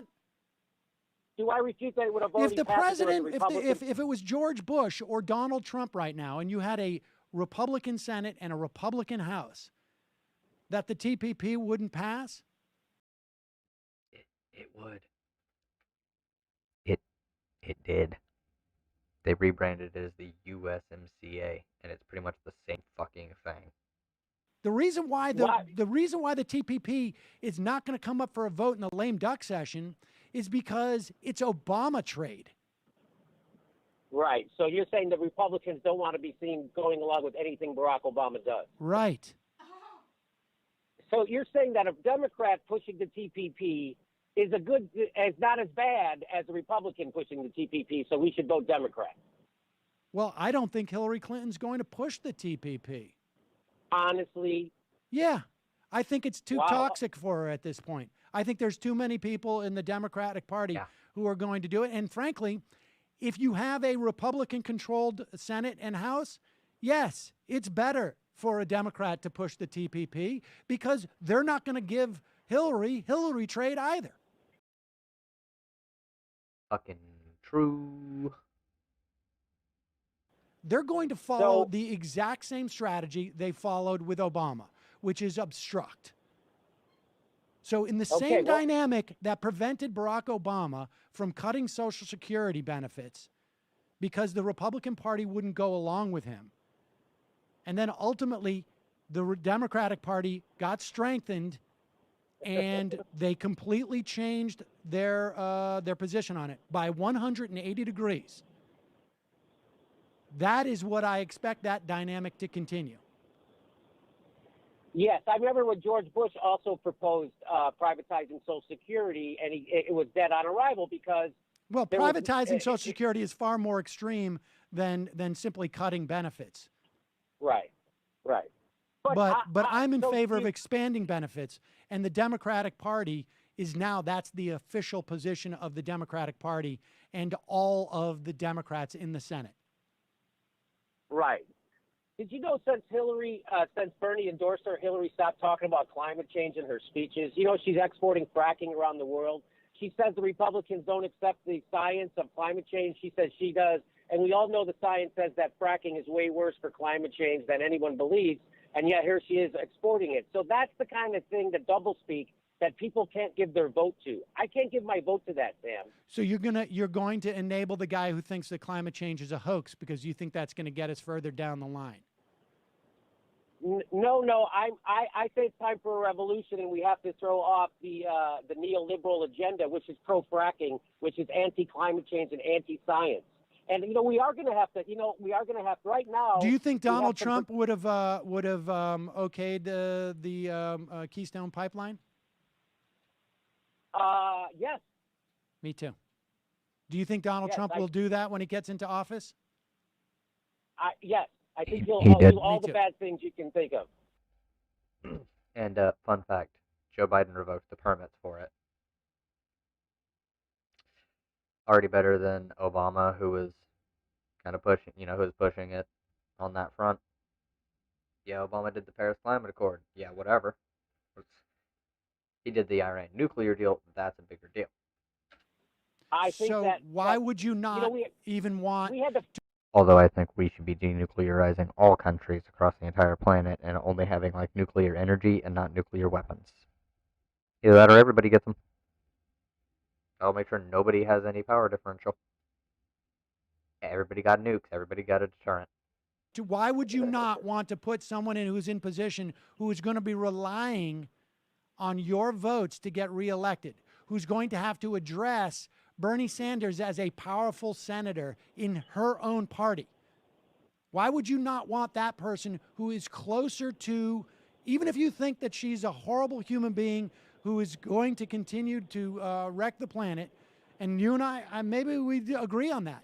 Why would you not want that person in charge because they are accountable, more accountable to Bernie Sanders and Bill McKibben and to the Democrats in the House who are against these things than Donald Trump, who could give F all about those people and, in fact, benefits politically from telling them to go F off. Right. And my reason is because I really don't feel like a whole lot of need to interject that often because Sam is he's just fucking correct because Sam knows politics and Jimmy knows how to drum up emotion and empty populism. It's honestly kind of despicable for me to see, but we keep going. Because I'm playing a longer game, I see we have struck Trump. How for much 2 time do years, you and think then we have? 2 years.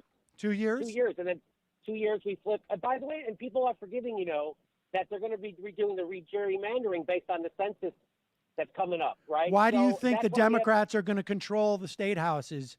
No, they're not. That's what I'm saying. That what's happened is that when Barack Obama was president, that people vote against him. On midterm elections, it goes against the incumbency. So that's what people More blatantly, often than not, but not in 2002. Okay. So my point being that I don't think a Democratic presidency helps fix any of the problems we really need to fix. In fact, it makes a lot of them worse. And the Democrats got in bed with So Wall let me Street, ask you Sam. this. If Bernie And Sanders let me was the just- nominee, Jimmy, would you continue to espouse this? Because, of course, this would mean the end of the Republican Party as we know it and the conservative movement. So would you also not vote if Bernie Sanders was the nominee? No, because Bernie Sanders isn't a neoliberal. I'm saying that people don't realize what they're getting with Hillary is not the opposite. But of your Donald theory, Trump. your theory of Donald Trump is that the reason why you would enable his presidency is because it's going to destroy the conservative movement. I mean, so why? And it's short term. Yes, enable the fascist or proto-fascist, heavy narcissist-leaning fascist, whatever term you want to throw in that direction, and enable him, and we will get a stronger left wing because of it. How the fuck does that even make sense? Did that happen in Italy under Mussolini? Did that happen in Germany under Hitler? No. No, no, no, no. No. I mean, why wouldn't you? Why wouldn't you espouse this if it's only going to be 2 years and we can weather the storm and the Democrats could? Why would you support Bernie Sanders? Well, it's a risk assessment, right? So right now, if my choices are Donald Trump or neoliberal, warmongering Hillary Clinton in bed with Wall Street frackers and the big pharma, I'm going to say the risk. I'll take that risk.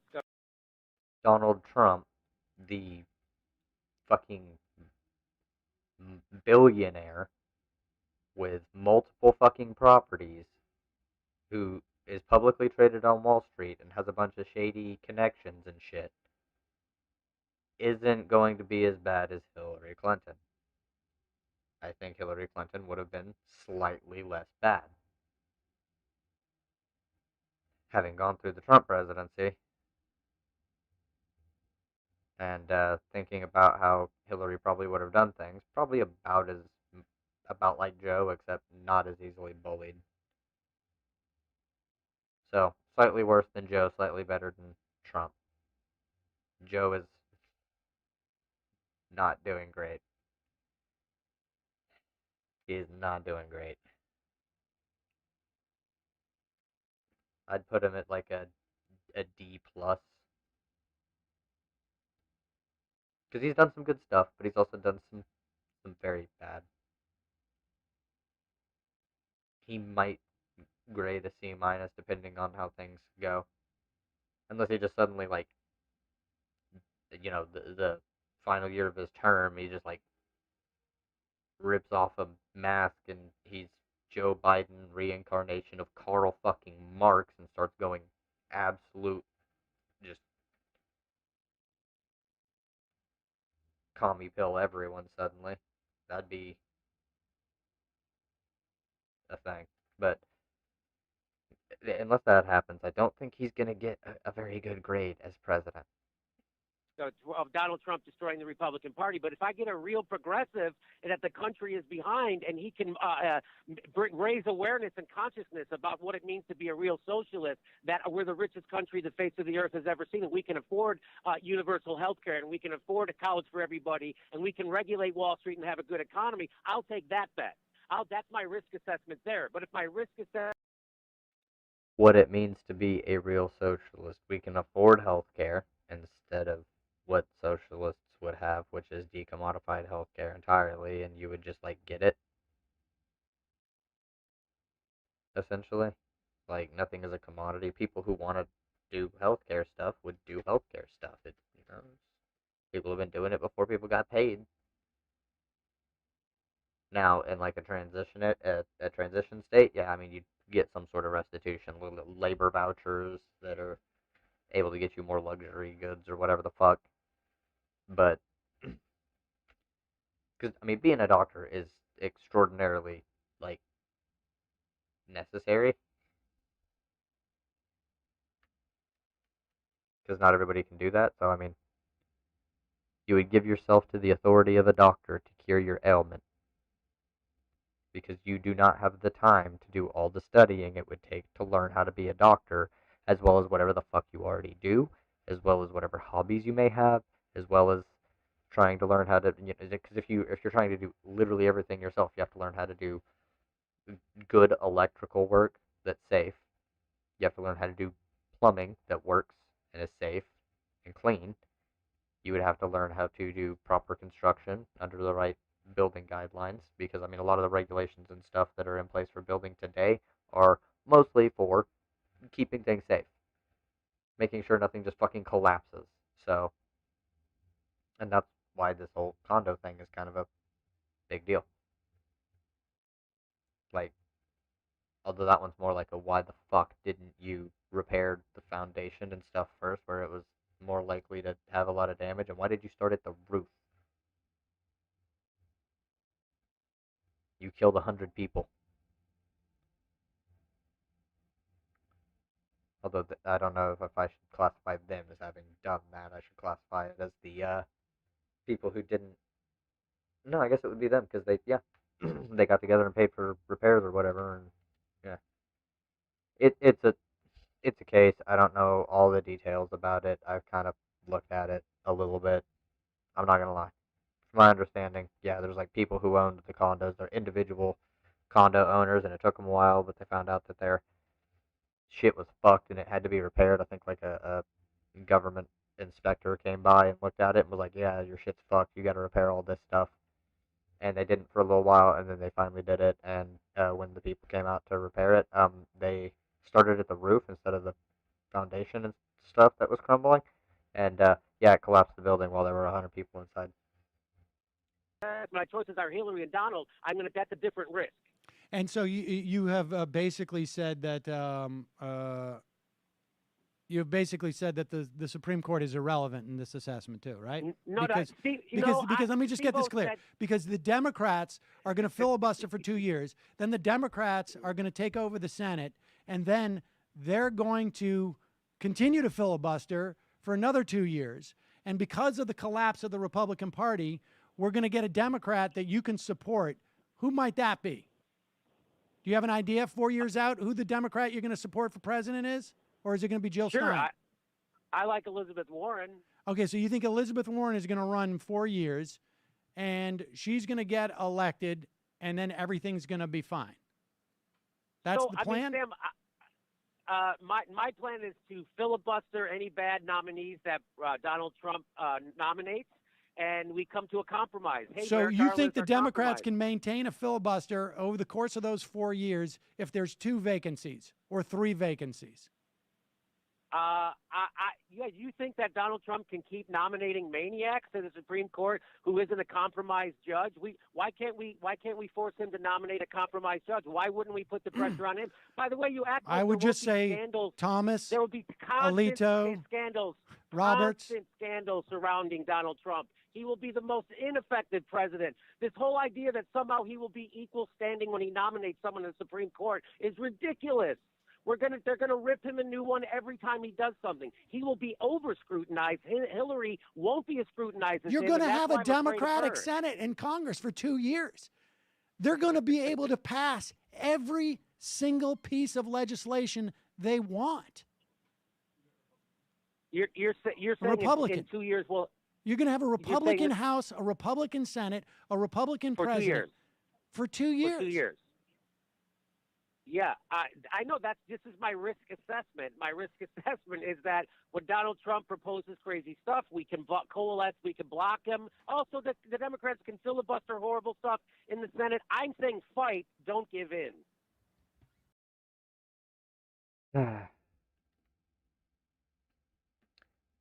Now, Sam Cedar being correct here, I think he. Sorry, I was kind of scrolling Twitter for a minute because I've watched this a few times, but I don't remember. I don't remember if he brings this one up. I don't think he does. But how the fuck are the Democrats going to filibuster when literally to get through, like Mitch McConnell used the nuclear option to get through the filibuster and got Gorsuch in, and they can do it for Kavanaugh and they can do it for Barrett, so it's not even a thing. They can just fucking nuclear option Supreme Court justices through. They can rapid fire those fuckers out.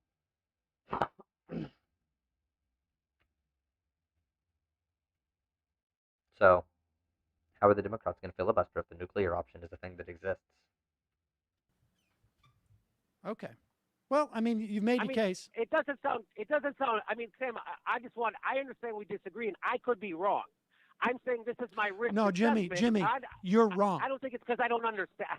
Yeah, it is. Because I don't understand what's going on. It is because you don't. Because the idea that Peter Thiel and Merrick Garland would rule the same and there would be no demonstrable difference is absurd. It's absurd, Jimmy. I'm sorry. It's absurd. That's It's absurd. not my idea. That's not. I don't know. I agree. I don't even know who Peter Thiel is that much. So I that's not my idea. That was what. I'm not trying to throw my friend Steve under the bus, but that's not my main point, and I'll concede that point. That Peter Thiel. I don't even know who he is really. So The idea that the Democrats, the idea that the Democrats are going to take back the Senate and are going to be able to filibuster for 2 years, and assuming that no other vacancy opens up, also ignore.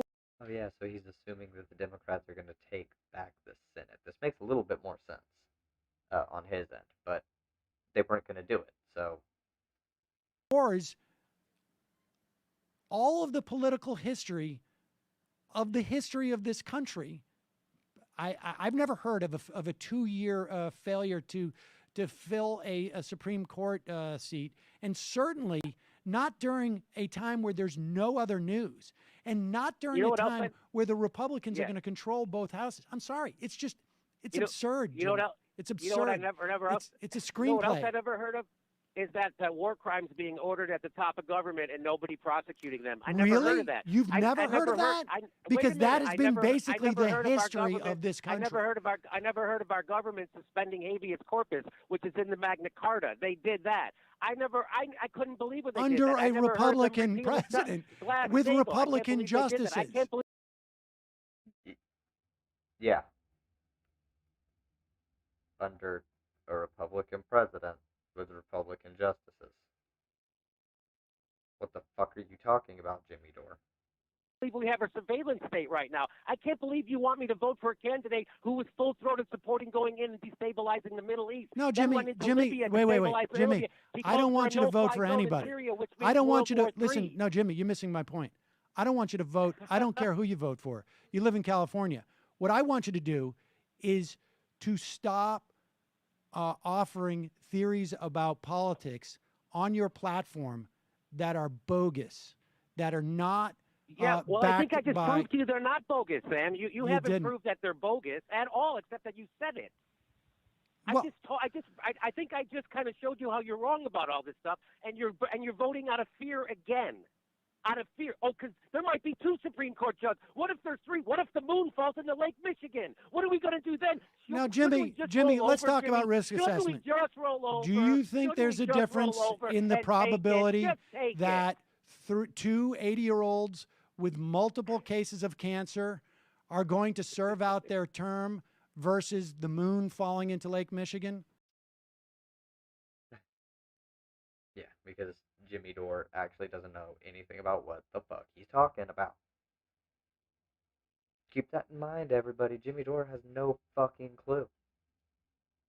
This debate should have just lost him all of his shit, especially like if people come back to it.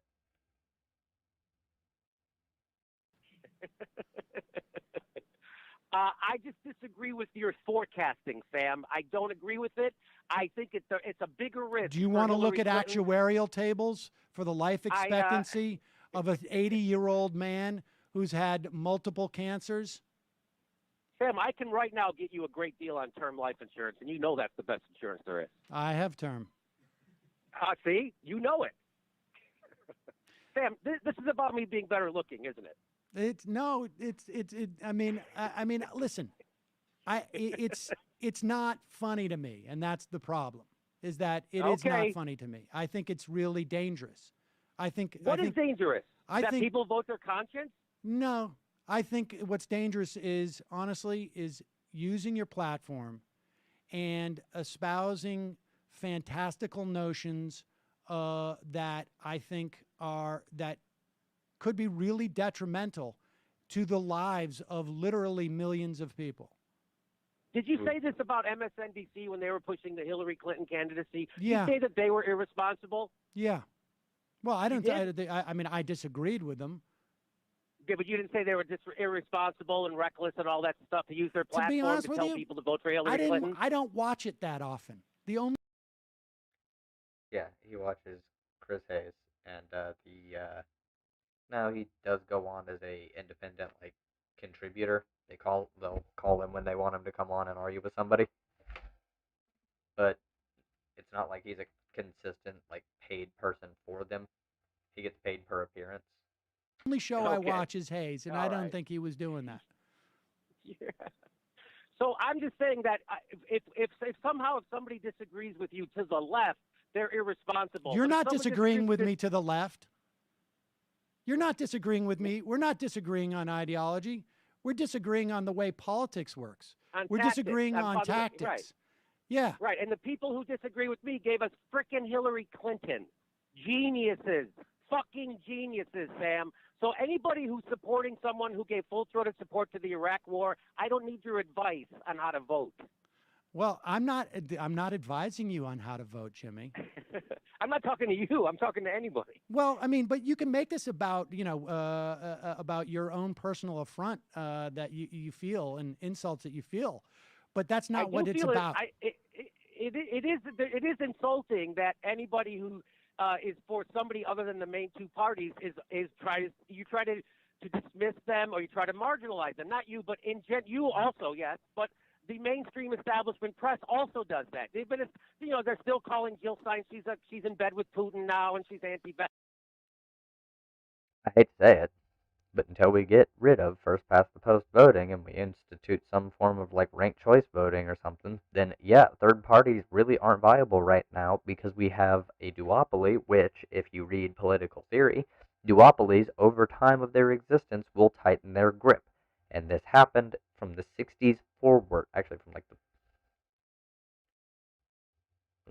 20s forward.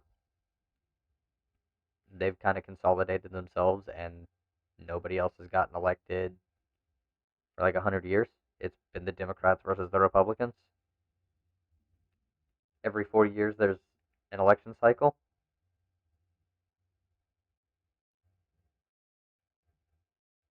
Every election cycle,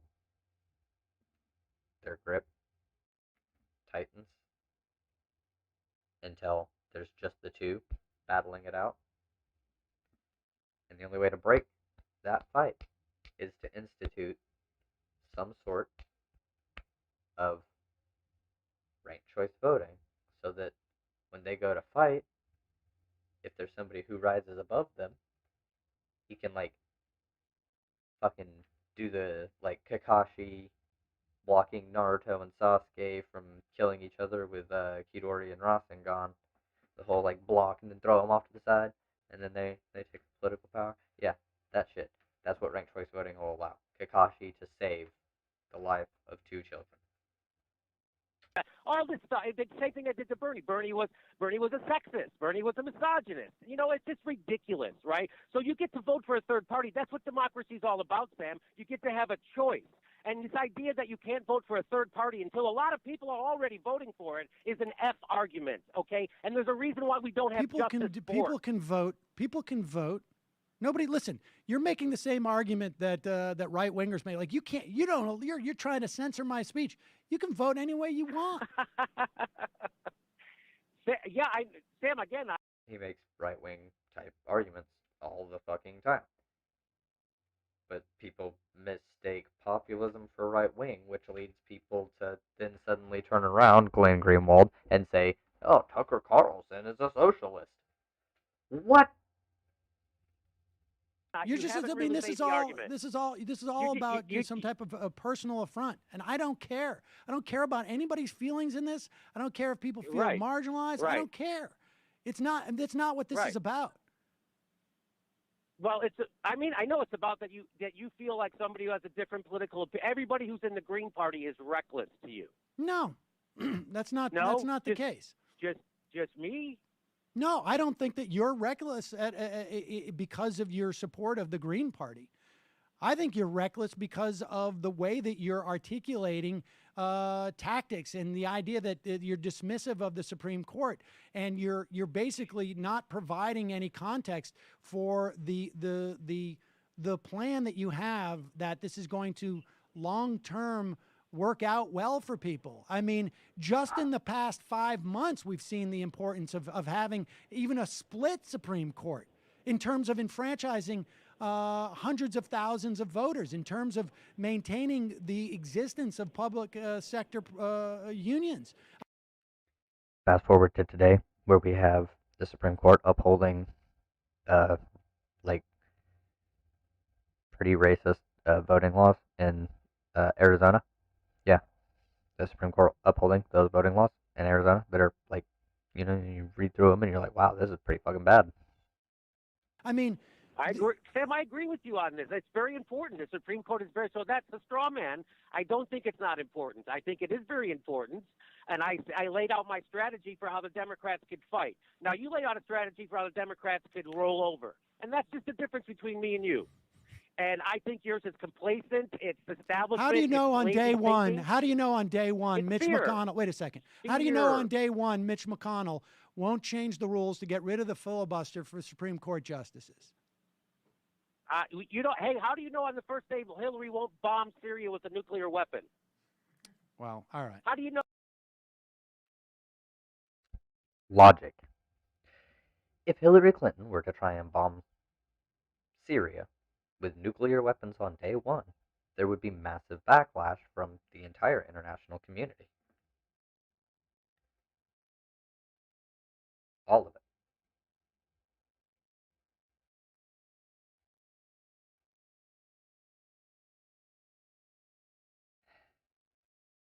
All of it.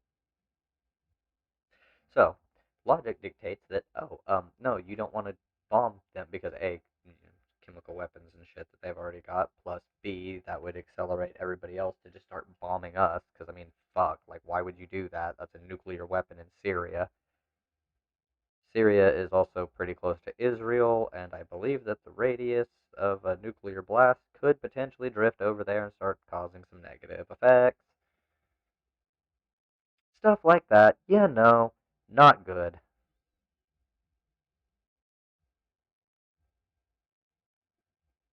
Palestinians over there hitting the Palestinian area, Israel, all that,